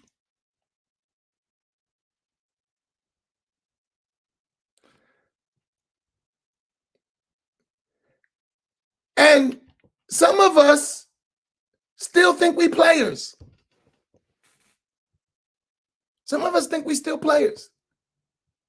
We're doing the Islamic player. And some of us, when we was in the dunya, we couldn't get no women. Now in the deen, we the man. We the man now. In the dunya, I couldn't get no women. I wasn't cut like that. But now in the deen, I'm the man. I'm the man. Because in the dunya, I had to be a real baller. Because it ain't no rules. You got to be a real baller. But in the deen, dowries is only going for $100. I got 1,000. I'm the man. No, I'm serious. Some of us think like that. You the man. You a sucker. Straight up. You a sucker. And if more men told you was a sucker, maybe you wouldn't be a sucker. You a sucker. Straight up. And we don't want you to be like that, but somebody needs to tell you. And I would hope if we continue to do that, someone tell us. Because if you playing games like that, ain't no way we gonna build nothing with nobody like you. Forget about it. It ain't happening. You ain't even serious. We ain't building nothing with nobody like you.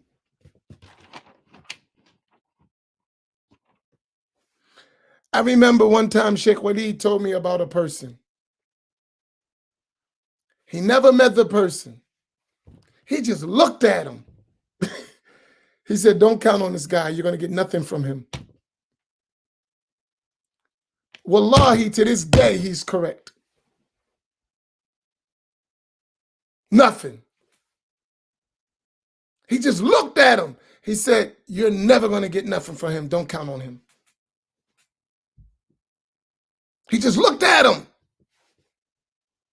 He probably don't even remember saying it. To this day, we didn't get nothing out of that guy. He just looked at him and saw it. It was written all over him.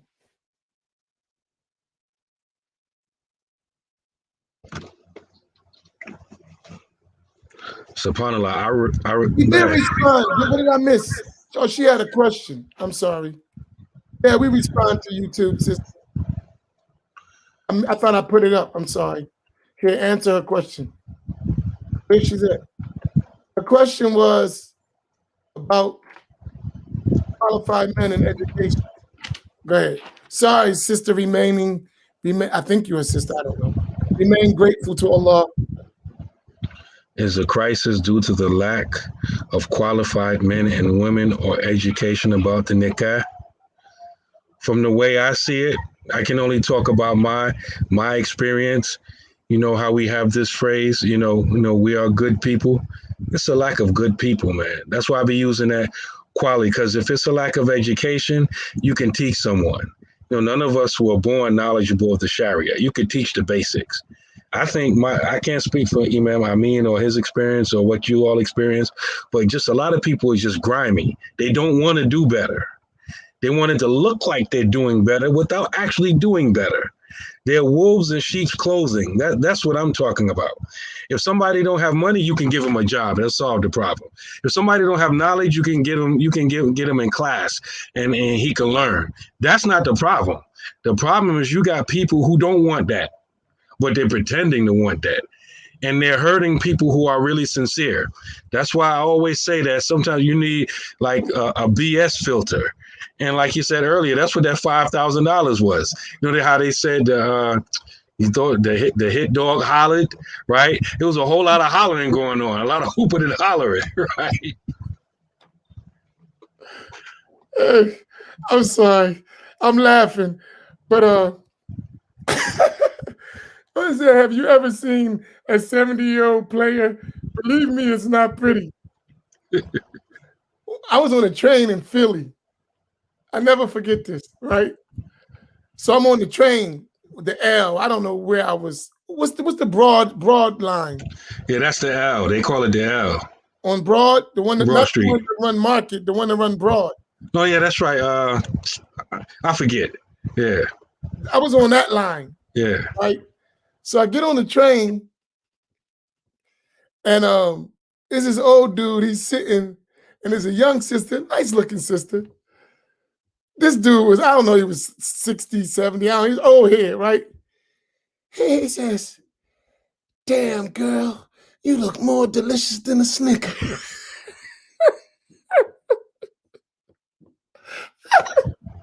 Yeah, Mary was right. The subway, the Market Street is the L. What did he say? That sure must be jelly because jam don't shake like that. I said, where the hell he get that line from? He said, "You look more delicious than a Snicker." Oh my goodness. I said, yeah, that's not pretty. Oh, astaghfirullah. Oh my goodness. And this is if something happened deep to me like in the 90s. I used to go on Rikers Island to teach classes and stuff. And at one time I was teaching classes in a woman's house, Rose M. Singer on Rikers Island.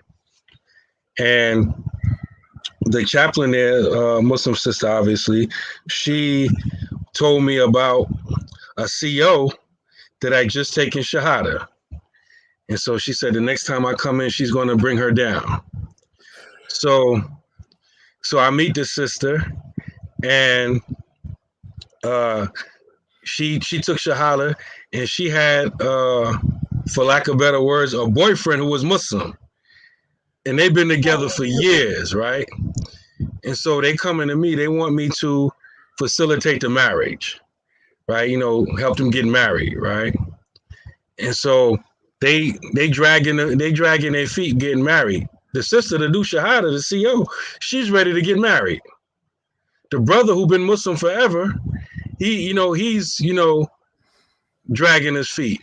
Now at the time, I'm in my late 20s, and they're about my age now, like in their 40s, going off. Nah, I'm about 50. They was about 40 something, early 40s. So sister's like, all right, come meet my the brother that I've been dealing with that I'm trying to marry. And so we met, and I saw him walking up the block. And this is what I'm going back to what you said about Sheikh Waleed. just I don't want to describe it, but I saw him from half a block away. I said to myself, this nigga playing. He ain't trying to get married, right? Just his whole, what they call now swag, that word wasn't even in use at the time. But just the whole way he was. And then he's like talking to me like, no, young brother, yeah, I'm trying to marry this sister, alhamdulillah, Rabbil Alameen, I'm trying to marry this sister. And, alhamdulillah, I'm a young dude, so he like, okay, that Islamic stuff, but I'm going to play up out in these streets, you know what I'm saying? You dig, right?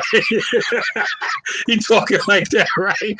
And so I'm looking at this dude, I'm like, all right, listen, we need to set a dowry, a date, right? You're already dealing with each other and all that kind of stuff. Let's do it, right? And so he like, yeah, no problem. It's no small thing. It's a small thing to me. You know what I mean? Whatever. So we set everything up. This dude, he calls the wedding off.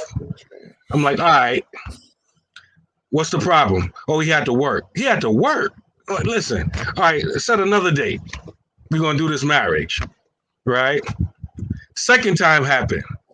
And the date was coming. I'm telling the sister, I'm like, listen, this is going to be like baseball. 3 strikes you out, right? Second time, he called off the wedding. Some other nonsense. Third time, wedding didn't happen. I said, listen, I'm your wali, right? Yeah, you can't marry him no more. Stop messing with him. Don't let him come to your house no more. Just leave him alone. Keep a distance from him. And she was like, all right, I'm going to try to listen to you. And she was trying to be strong, but she was dealing with this dude for years, and, she eventually caved in. She got weak. And then she stopped communicating with me. Then I found out that they went to an immigrant masjid. They was from the Bronx, right? They went to the immigrant masjid and they got married. All right. So I'm still going to the women's prison where she's a CO at. And every time I would come through, she would come and give me the greetings and talk or whatever. So I'm still coming through and I don't see her for a minute. And then I come back and the chaplain was like, sister such and such, she been out for a long time and she's back to work. And she's embarrassed to talk to you. I like, tell her come down. It's cool. Right? She said, I'm not even going to tell you what happened. I'm going to let her tell you. I'm like, all right.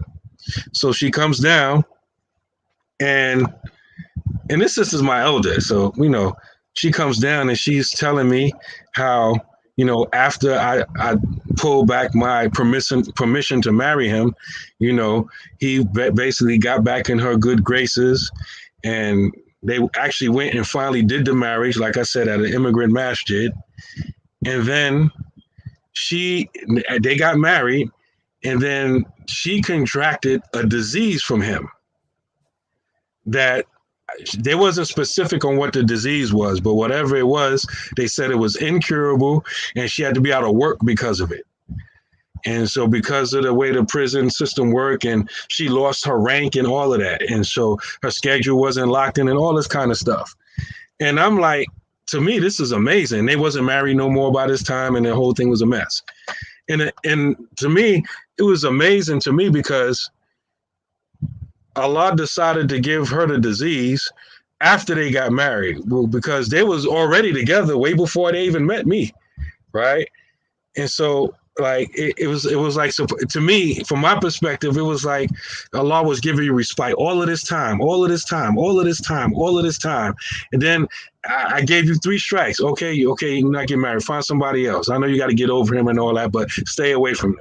And then they get married, and then she gets a disease from him, a sexually transmitted disease. I don't know what it was. I was trying to figure out what it could be. Like, was it HIV? I mean, but HIV don't make you sick like that right away, right? Like, you got to be out of work and stuff. Like, I couldn't figure it out. I still don't know. But she said some disease, and she's sick now, medication all the time, and she had to be out of work because it put her, she had to be in the hospital all this time after marrying dude. And I always tell that story when it comes to these situations in marriage. So Allah could be protecting you from something and you not even know it. But you keep messing around with these jokers and you can't blame nobody but yourself. And a lot of times these sisters, y'all be doing it and, and y'all be with it and everything like that. But And then when y'all get burnt, sometimes literally burnt, but burnt, in the end, you know, y'all play the victim, but y'all was with it too. It take two to tango. And sometimes you can't say nobody told me. In that situation, I said, this dude is playing. Like this dude, he think he, like you said, like an old school player. Like he wasn't 70 years old though, but he was like one of them dudes like that. And I'm telling him, I'm like, man, listen, man. I know you're older than me, man, but that dude, like I've been quoting Imam Awesome like every day. Like, yeah, you gotta watch these jokers. He was a joker, man. Like you can see it on him. And a lot of times sisters can't see it, but another man can see it right away without even too much thought about it. And a lot of these dudes is jokers and they playing. But see, I just say to the sisters, I told some people that come to me, right? They be like, Imam, I want you to be my wali. I'm like, you gonna listen? Yeah. No. Are you gonna listen? Because I'm not playing those games. I don't have time. Soon as you don't listen, I'm out of here. I'm letting you know now. All right, I'm gonna treat you like I would treat my own daughter. I don't care if you're old, young, middle age, don't matter. I'm gonna look out for your interests like I would look out for my daughter. Are you ready for that? Yes. Okay. Then when we gotta treat you, because you're grown, that's what you're gonna say to yourself, but not when you want me to watch your back. He's a joker. No. Red flags. No. But Imam, you know, red flags. No. I've never seen it work, ever. Not once. When they start doing that, I'm going to do what I want to do. And soon as you don't do it the way I want it done, I'm going to go do what I want to do. All right, go do what you. I just don't want to do with it. Go ahead, do your thing. Right? And more of us got to be like that to protect us. Right? And you know, sisters, I'm just telling you, stop lowering your standards. At the end of the day, Allah is the provider. Allah is the provider. He's not the only fish in the sea.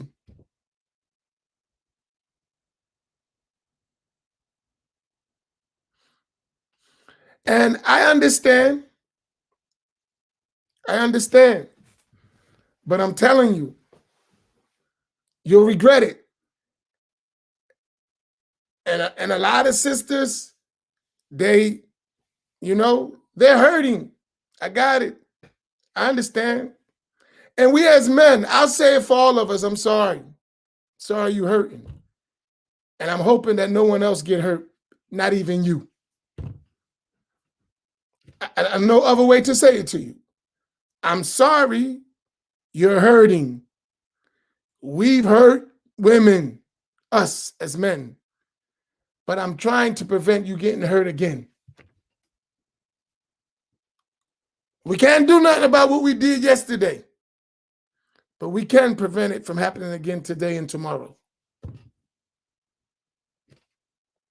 Now, some women are never going to take that. They're just going to be scarred and lonely for the rest of their life, playing the same old stupid game over and over again. Joker after joker after joker after joker after joker. But I'm trying to help you so you don't keep going through joker after joker after joker. And sometimes you don't have a joker, you're just hard-headed. And you could have had something good, but you hard-headed. You don't listen. And sometimes you got a joker.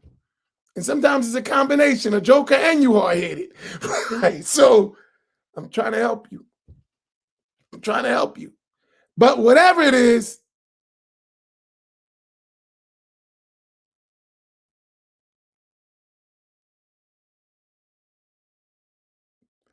Please keep it away from what we're doing. That's the summary of what we're trying to say. Please keep that stuff away from what we're doing. You know you're a joker. Come learn, but keep your jokers to protect the platform from jokers. And sister, if you got a joker and he's doing joker stuff, right? Leave him alone. Don't entertain him. Because most likely you ain't the only one who's entertaining him. Y'all do realize that, right? You are option. If he's doing it to you, he's doing it to somebody else. Count on it. Count on it. Just in case you don't work, he got something else in lineup. And the polygyny thing, I tell you, most of us ain't ready for that. So all this, I'm going to have me more than one wife, and it's my right. And most of us ain't ready for all that. We think we are, but we not. So protect yourselves. That's all I can say.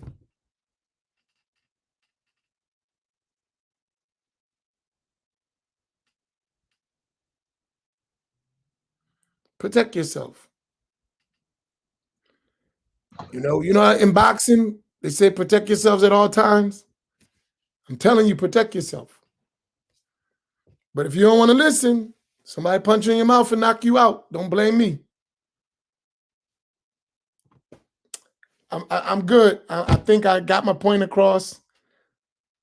And Miriam asked, how long should you be? It's a good length of time to be intended.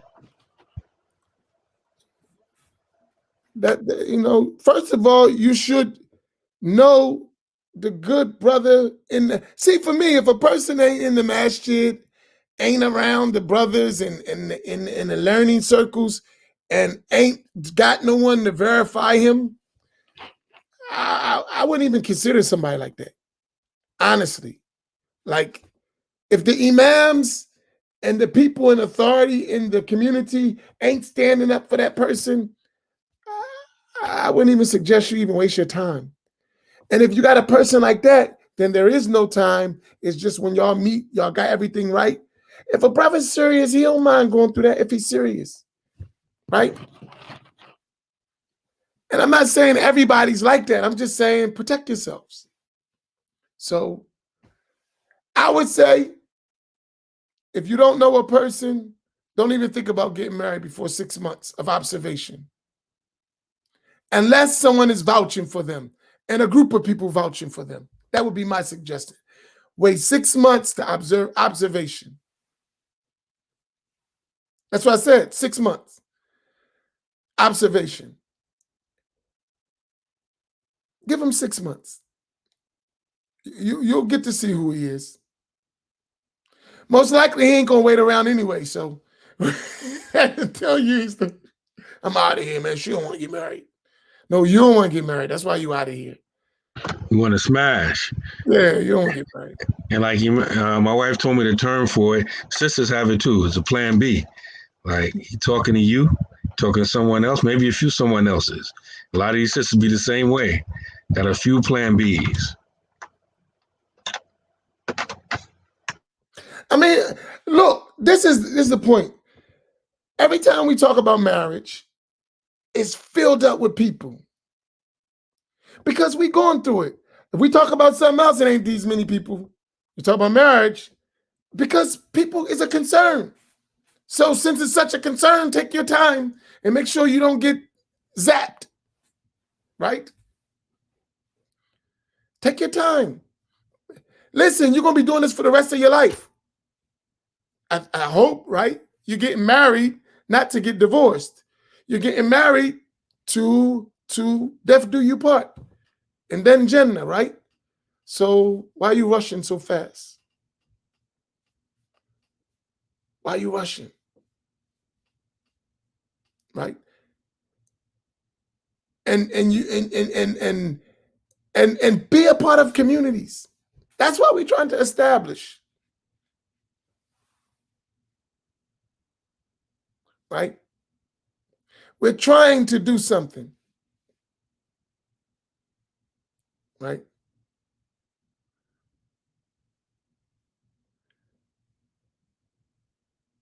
Yeah, you have, and that's what they said. I want to have halal sex. You have halal sex and haram life. How that works out. I got halal sex, but a haram life. Because after that, you got to live together.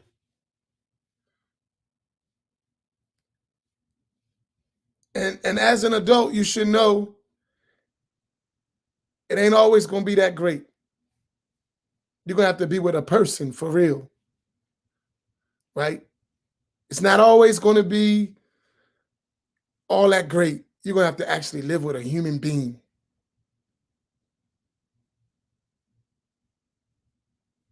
Right? You're going to actually have to live with a human being. And when you stick around long enough, you're going to realize that it ain't about halal sex. That's not even 23 hours and 55 minutes of the life. Did you catch that name?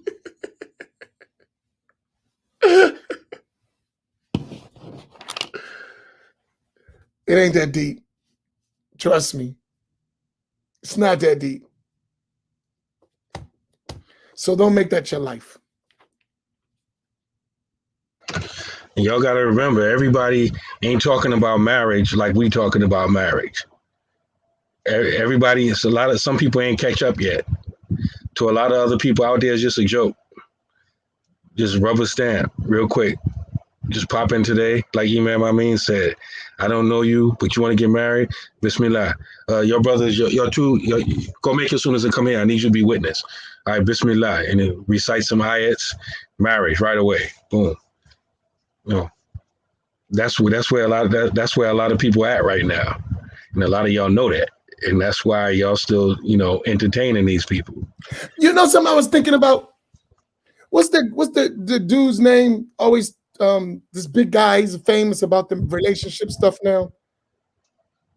You know, he's an internet dude. They try to say Kevin Samuels. Yeah, right. The dude we wearing the suits. What's his name? I think Kevin Samuels or something like that. That guy. You know how many Muslims listen to him?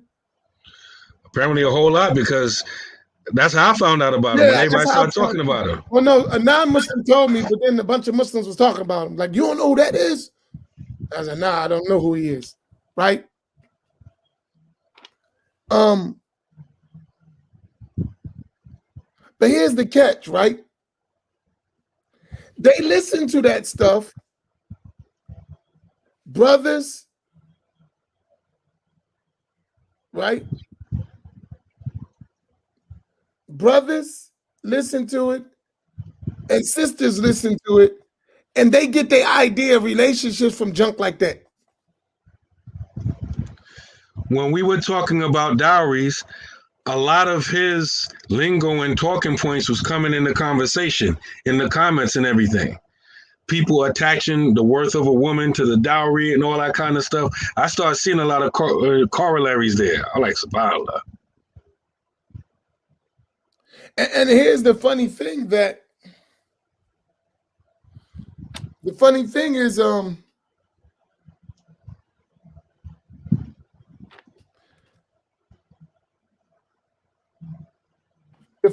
is that we bringing that stuff into our deen, right?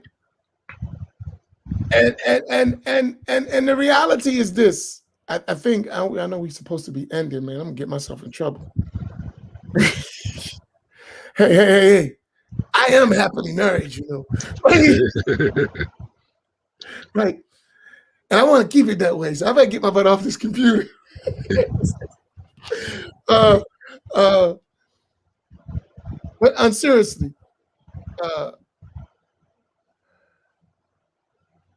dang, I lost my thought and I started thinking about real life. Post Isha, half your deen reflections. Hey, please, can y'all make dua for my family? They are very patient with me. Seriously. They may Allah reward them.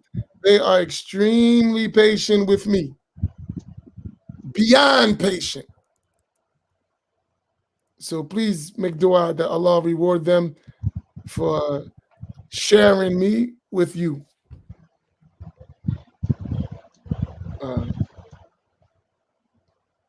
And aid me in not overstepping my bounds. Right. But no, because these are serious issues, right? It's serious stuff. And we only talking about it because what we experiencing. There's a lot of crap going on that we need to fix. You know what I'm saying? Like, because the cookout is coming. And we got one thing in mind, and some of us got some other stuff in mind. And I don't want to be a party to that stuff. I don't.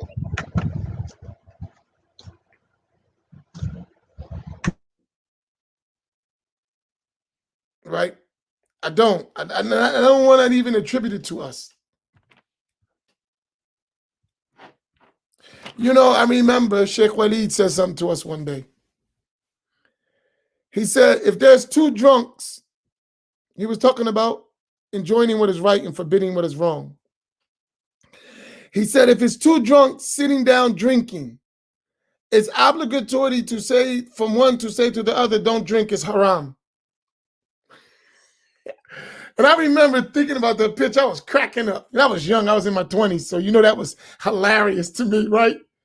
He said, if there's two drunkards drinking together, and you know, I'm from the hood, so I picture the dudes on the corner tossing them up, right?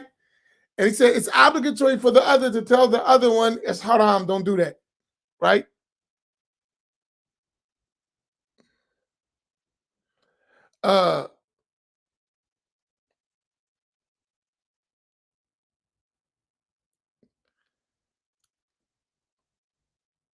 Right? And think about it. So even if we bad, right? We're bad, we're struggling, we still should tell the other, don't do that, that's wrong, right? Even if we are bad, we should tell the, don't do that, that's bad, don't do that. Don't do that, it's not good, right?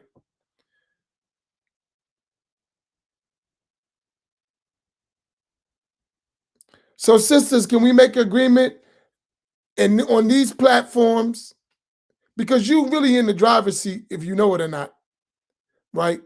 On these platforms and our gatherings, we're not going to let no man do some haram stuff. Sisters, can we make a covenant? Can I get y'all word? Y'all going to protect these platforms?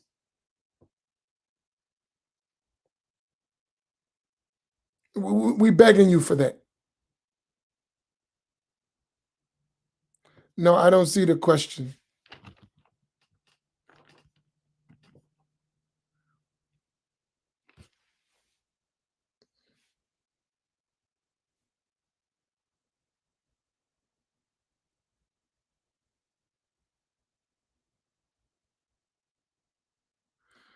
Because we can protect our brothers and ourselves, right?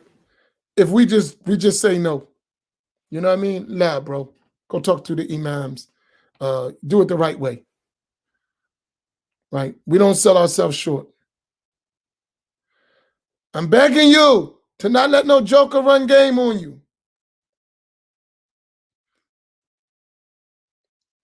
I'm begging us for what? Don't let no joker run no game on you. Even if he's a sheikh. Even if he's a sheikh, don't let no joker run no game on you. And if you need to know what is game, just ask Imam Naeem. He'll tell you. That's game, sis. That's game. Well, ask Sister Samira. She look like she's a good game detector, is she? Yes. She catch game from brothers and sisters. She know when a sister BSing too, real quick. Huh? Very quick. Say what? She pick up on game real quick for males or females. Man, there's been so many times she's like, I told you, didn't I tell you? Yeah, that's it. So that's all we got it. And brothers, I want to take a covering with you.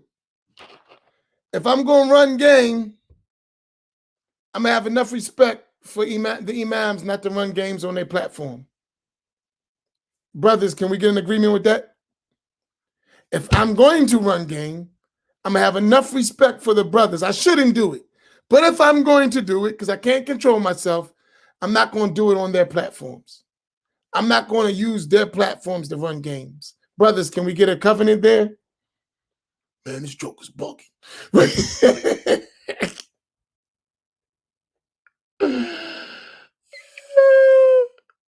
Can we get an agreement, bro? Brothers ain't answering. What's up? Man, joke is messing up game. He got his stuff all together. He got his bents, and now he's trying to block us. Jokers, man, that's what I'm talking about. He got his bents, and he gonna block us.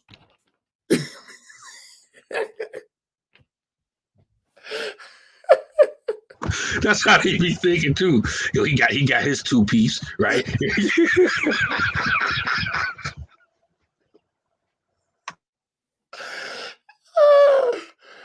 Oh my goodness.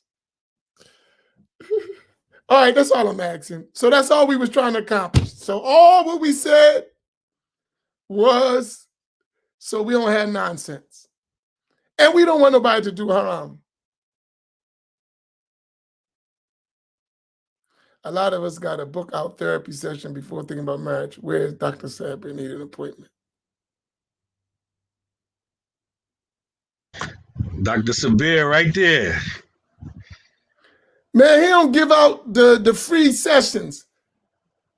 I'm supposed to be in therapy right now. Go to Master Mootman's website if you need to book a session with Dr. Sabir.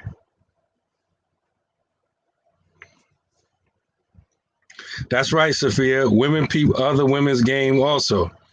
Like Samira done peeped a whole lot of sisters' game. Even one time I was trying to get married. She was trying to put me on game. I like, nah, Samira, she just hating. She don't want me to get married again. That's what it is. But she was right. No, wait a minute. Hey, listen.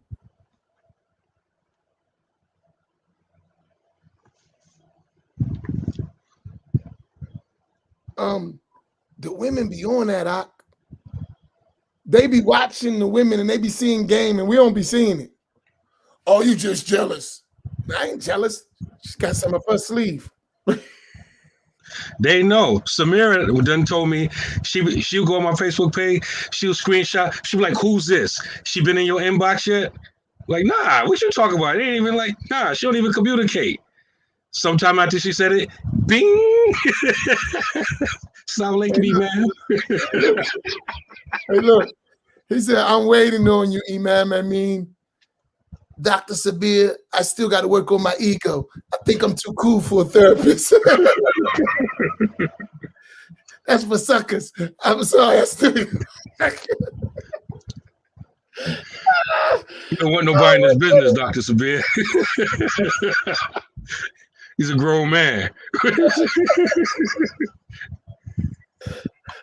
So as soon as I come over with my ego, I'm going to be right on your couch, Doc. No, I'm joking, but I'm serious.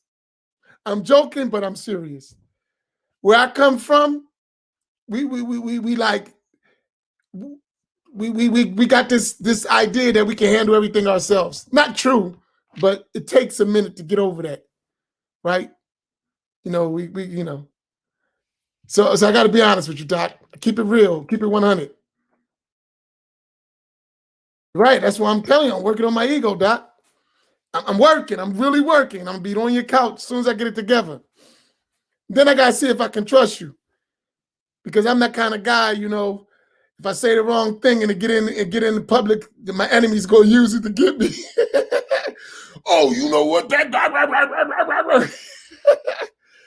and I can't sue you, Doc. So I just gotta some stuff I gotta take to the grave.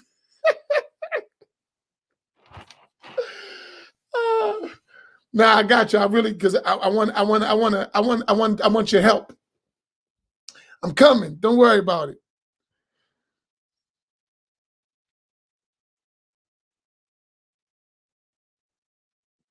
All right, we closing out Imam Naeem. Is there any last things we didn't cover?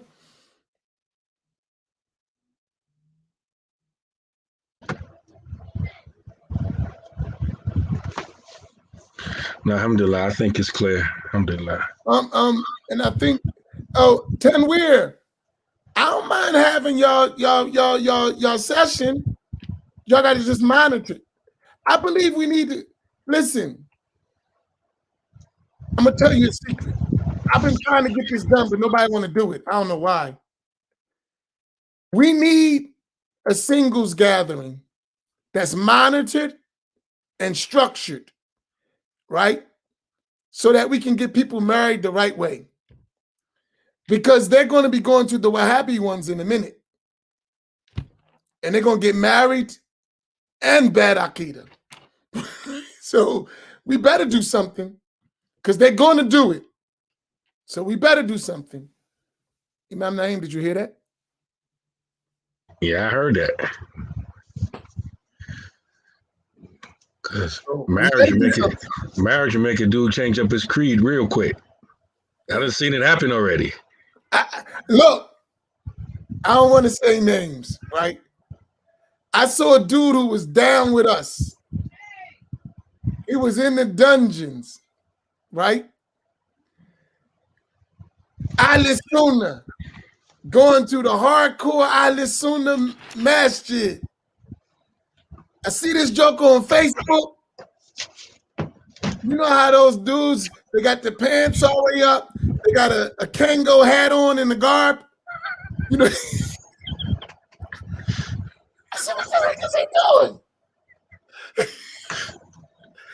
Then I noticed he had the Kango hat, the garb, up to his shin with colorful socks. I said, oh, they got him. Oh, man, they got dude. And you know what? All that was about getting one of those sisters.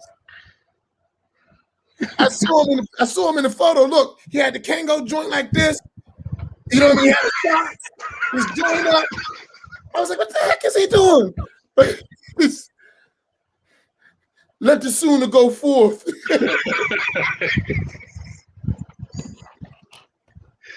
Did he have his new wife with him with the long eyelashes coming up under from the nikah? Blink, blink, blink. Next thing I know, he got a garb with a suit jacket and no kufi. I'm like, what the heck is going on here?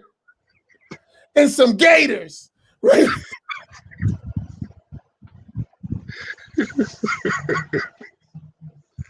So we better get these brothers and sisters married, Doc. Yeah. They be in here 3, 4, 5. Allah exists without a place until they get married. And, you know, above the throne, on the throne, everything else after that. Abdul Kareem said he had 3 questions that wasn't answered. All right, what was his questions? Quickly, man. I got to hurry up. But I don't know. I was looking for him. I ain't seen that. Leslie, did you find Abdul Kareem's questions?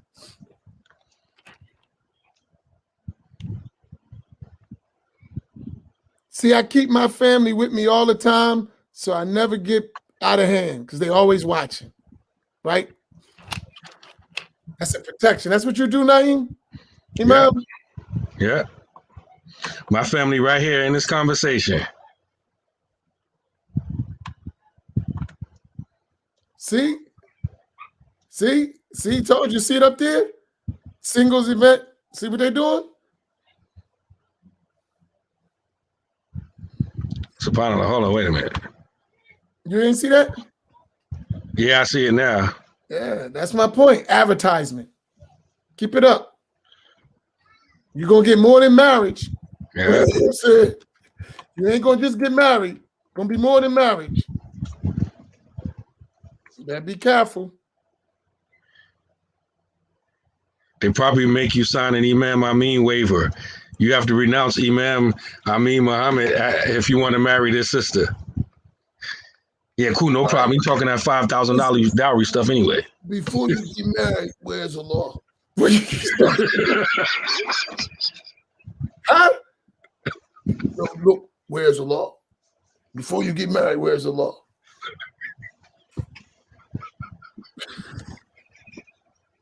La hawla wa la quwwata illa billah.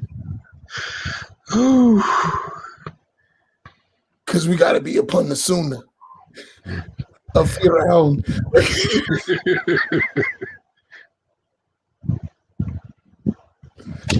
See, that's why you get me in trouble, Imam Naeem. Are you gonna blame me? You gonna throw me under the bus? Samira, don't let Leslie and Issa come at me. It ain't my fault. You gotta protect me, Samira.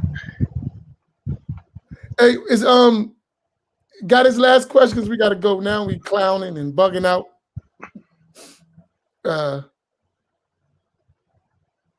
What's your question, Abu Muhammad? Where we at, sometimes it passes if we miss it. So you got to tell us. If you can type it in real quick, let us know, inshallah. What one major advice to finding a good husband? Make sure he attends the masjid regularly. He's under an imam. He's Ahl Sunnah, and he has a good job or a business. That's 3 or 4 good advices. If any of those missing, there's a red flag, and let him fix them. That's not all, but those are some essential things you should look after.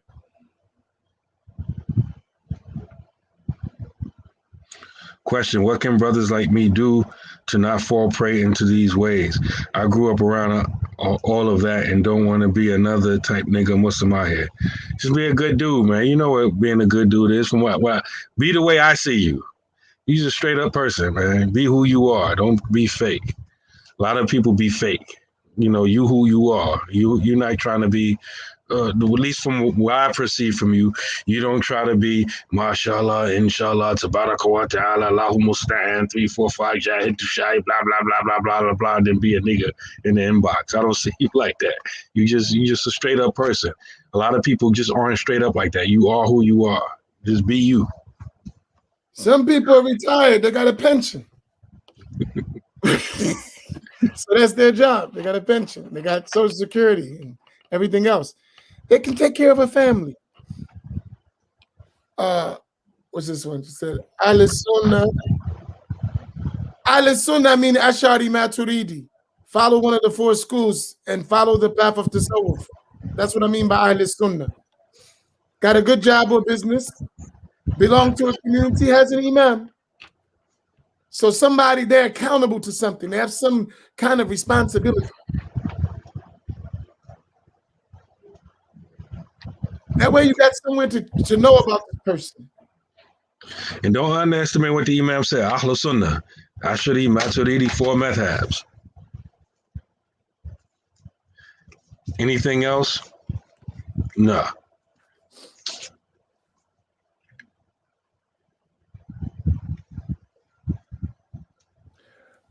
Oh, yeah. And they're having a discussion there. Listen. It's not about individuals, right? Here's the point. We teach creed for a reason. We teach Ahl Sunnah for a reason. Our whole thing ain't talking nonsense about, we teach religion every day. We read books, great scholars, all the time. We teach those books, right? So you deal with it like that. No matter if you like the individual or not. If his creed is not valid, if he's not following the way of Ahl Sunnah properly, then that is a problem. Because ultimately your religion is going to be in jeopardy. Where was his? Oh, somebody answer this question. Abu Muhammad ibn Hisham. Did we get his question?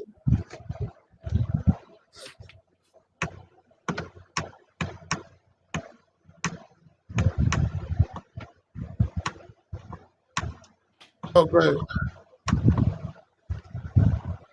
Is it wrong to go about the nikah with just the obligation needed to fulfill the akad, the husband, the wife, two witnesses, Walima?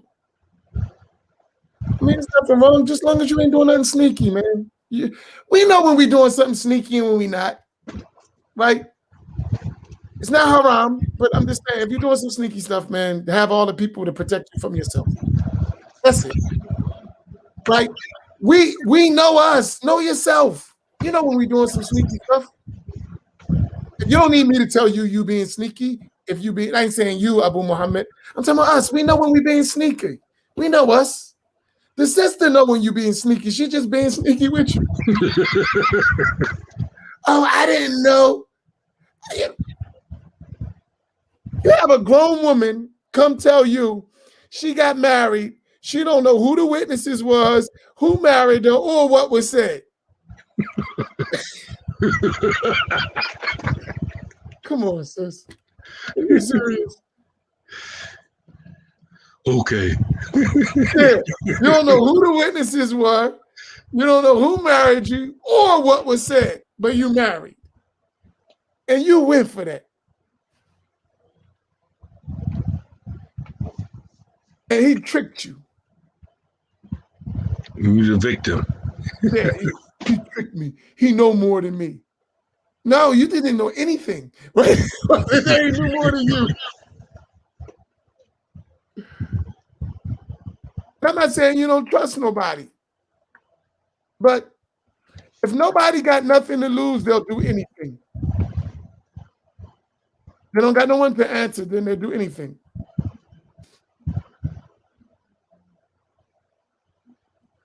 All right, so we good? I think we got all the questions. Are we finished?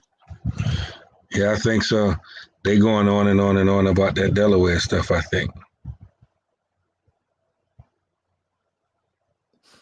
Hold up, ho. You got us. As that sister told Malika, you got me. Ho. Breaks, bro. Breaks. I'm a Sunni. I'm Ahli Sunnah. Imam Naim is Ahli Sunnah. I'm not stamping no Wahhabi, period. I don't care how famous he is. Exclamation point. It ain't no personal thing. It ain't an anti-Imam bashing joint. I'm anti-kufr. I'm anti-al-bid'atu shani'ah. Vile, ugly innovations. It ain't about the person. Maybe a cool dude, but if you telling me Allah's in heaven and Allah sits on a throne or rose above the throne and Allah moves and literally got hands and feet, I don't care what you call yourself. You need to be warned against. Not you as a person, that bad creed you're carrying. So it ain't personal. It ain't Imam bashing. That's dangerous to people's faith. I hope I'm clear. Not to attack you, Brother Bilal. But that stuff's in the comments. And some people who don't understand may think, hey, yeah, they're just jealous. Not jealous of him. I wish him the best of success. And the best of success is to be on the creed of Ahl Sunnah wal Jama'ah, Al-Asha'ira wal Maturidiyya, to follow one of the four schools and not to be doing your own madhabi stuff, and to follow the way of Tasawwuf. That's Ahl Sunnah. So I don't apologize for that. And I'm not on the Rodney King thing, right? It's not personal. So I hope I'm clear. Bilal, you follow me, my brother? He asked you another question. He says, so answer the question. So the question is, when is y'all Imam's Masters doing to help singles get married? That's what we're talking about. We're facilitating all the time. That's what we're doing. He's feeling attacked. He said, you all are attacking. Who am I attacking? Tell me what I'm attacking. No, seriously. Tell me what I'm attacking. I never said nothing bad about a person. Give me what I said bad about the person you call Imam. What did I say bad about him? Nothing. I'm not attacking him at all. I think he might be a good dude, personally. What that got to do with bad belief? What they got to do with teaching people that Allah's in heaven? What they got to do with teaching people Trinitarian Tawheed? Tell me, what does it have to do with it? Nothing. It's not personal. I'm not attacking him as a person. I'm saying that what you're carrying is wrong. And I'm not going to allow someone to teach the wrong thing and I say nothing when I have the ability to say something. You follow? It ain't personal. That's right, Khadijah. Khadijah said we're gatekeeping our community from Wahhabi figures and beliefs. That's all. Bilal said, get your peeps, Imam. They're attacking. It's not personal. Nobody cheerleading. I just said that he was doing an event and y'all went off.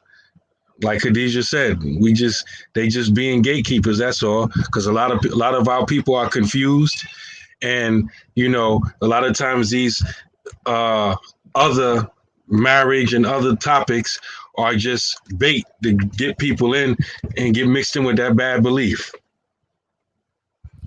And that's it. It ain't personal though. Seriously. And guess what? This ain't a strange thing. They know me very well. I don't hide, right? Ain't got nothing to do personal. You might be the coolest dude in the planet, right? But that don't have nothing to do with a bad belief and a bad methodology. You might be the coolest dude in the planet, right? I seen Sunni people, Ahl Sunnah, Ash'ari, Maturidi, trying to get married, fall into bad stuff. That's how it ain't that bad. Because just because you want to get married, it ain't that bad, right? I want to get married, so it's all right. Let me get my tango and my colorful socks and my suit jacket. Come on, man. So it ain't personal at all. It's never personal. I love my people too much to make it personal. That shows you how deep marriage is, or how powerful the passions are. Man, law exists without a place. And you meet that sister. But the throne ain't so bad, is it? It's just word semantics, right? Just words, right? SubhanAllah. Yeah, so I don't know. So, but Bilal, don't think we're attacking. I don't do that. Right? That same conversation I'm having with you, I would have the same conversation with him. Public, live, it wouldn't make a difference. I ain't that kind of guy. Right? Because it ain't personal. These are things that is invalid. I'm going to say, guess what? They're invalid. Right? That's it. Right? So that's all that is about. So, all right. All right, we got to bring this to an end, man. I'm going to be sleeping on the couch tonight. Abdullah, I'm good. Alhamdulillah. I think our intended point is clear, and I believe everyone in our family caught the message. Alhamdulillah. All right, inshallah, Imam Naeem will go in and answer all the questions because Samira already put him on the couch. So he could just, while he's on the couch with his computer. No, I will not. I'll be exiting stage left, right with you.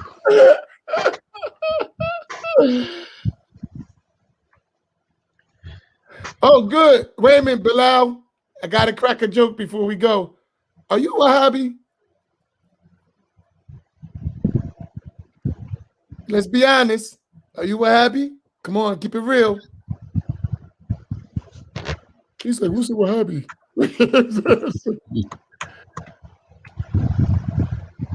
Come on, Bilal, answer so I can go to bed. Are you Wahhabi? Be honest. I ain't asking your belief. Do you subscribe to Wahhabi stuff? I ain't ask you to say it.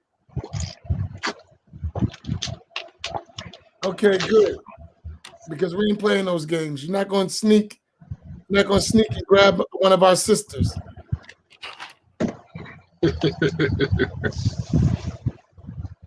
All right, my brother. Peace out.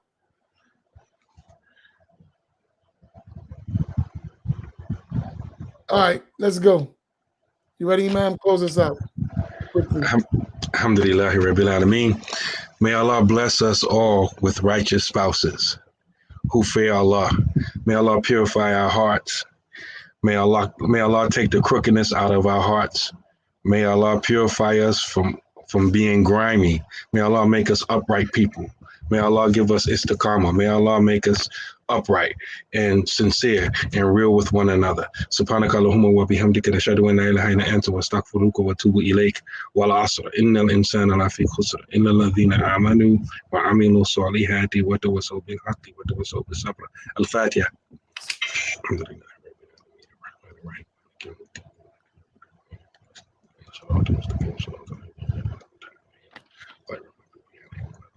Hold on one second, Imam.